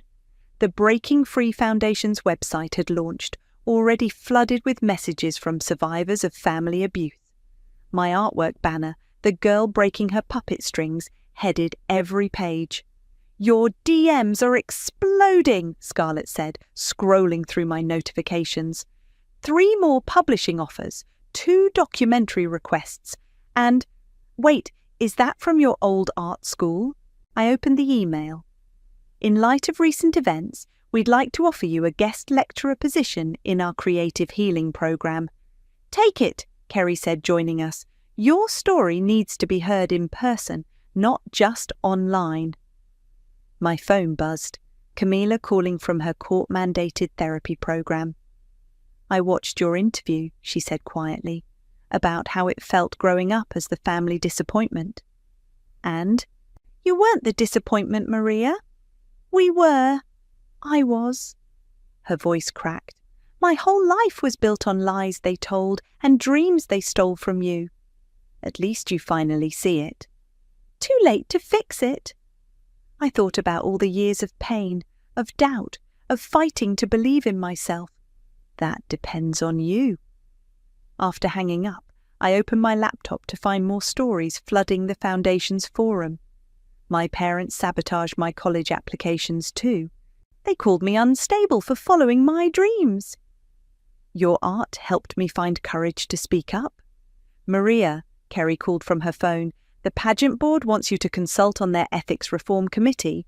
Apparently, you're now the face of industry accountability. I laughed at the irony. Mum would hate that. Speaking of Mom, Scarlett said gently, the prison called. She wants to see you. No. I pulled up my latest artwork, a phoenix rising from shattered crown pieces. I'm done with their manipulation. My life isn't about them anymore. The piece went live on my platform, instantly resonating. This is what healing looks like. From victim to victor. You showed us how to turn pain into power. A notification popped up. Adam had sent final evidence files. Last of the money trails. Your parents can't hurt anyone else now. I forwarded everything to Kerry, then opened my calendar. Speaking engagements at abuse survivor groups, art therapy workshops, university lectures, a life built on my terms, helping others find their voice. Ready for your TED Talk prep? Scarlett asked, pulling up the schedule. Almost. I opened a blank canvas on my tablet and started sketching. A girl, me, standing tall, surrounded by broken puppet strings and fallen crowns, but holding a paintbrush like a sword. What's this one called? Kerry peered over my shoulder. The price of silence, I said, adding colour to the phoenix wings sprouting from the girl's shoulders. And its companion piece will be the power of truth. My phone lit up with a message from Livia. More pageant survivors coming forward. You started a revolution. Not a revolution, I replied. A revelation. The truth was always there. We just needed someone to break the silence first. I looked at my best friends, Scarlett, who believed in me when I couldn't believe in myself, Kerry, who helped me turn evidence into justice, and felt something I hadn't expected, peace. You know what Mum used to say? I added final touches to the artwork. That image is everything. She was right, just not the way she meant it. How so? Scarlett asked. I posted the finished piece with a caption. Our true image isn't what others create for us. It's what we dare to create for ourselves. Within minutes, it became my most shared work ever. Each share a voice refusing to be silenced, a story refusing to be buried, a truth refusing to be denied. My phone buzzed one last time, an anonymous message. Thank you for showing us the way out of the dark. I smiled, thinking of that scared teenage artist I used to be. She didn't disappear. She became unstoppable, and so did her truth.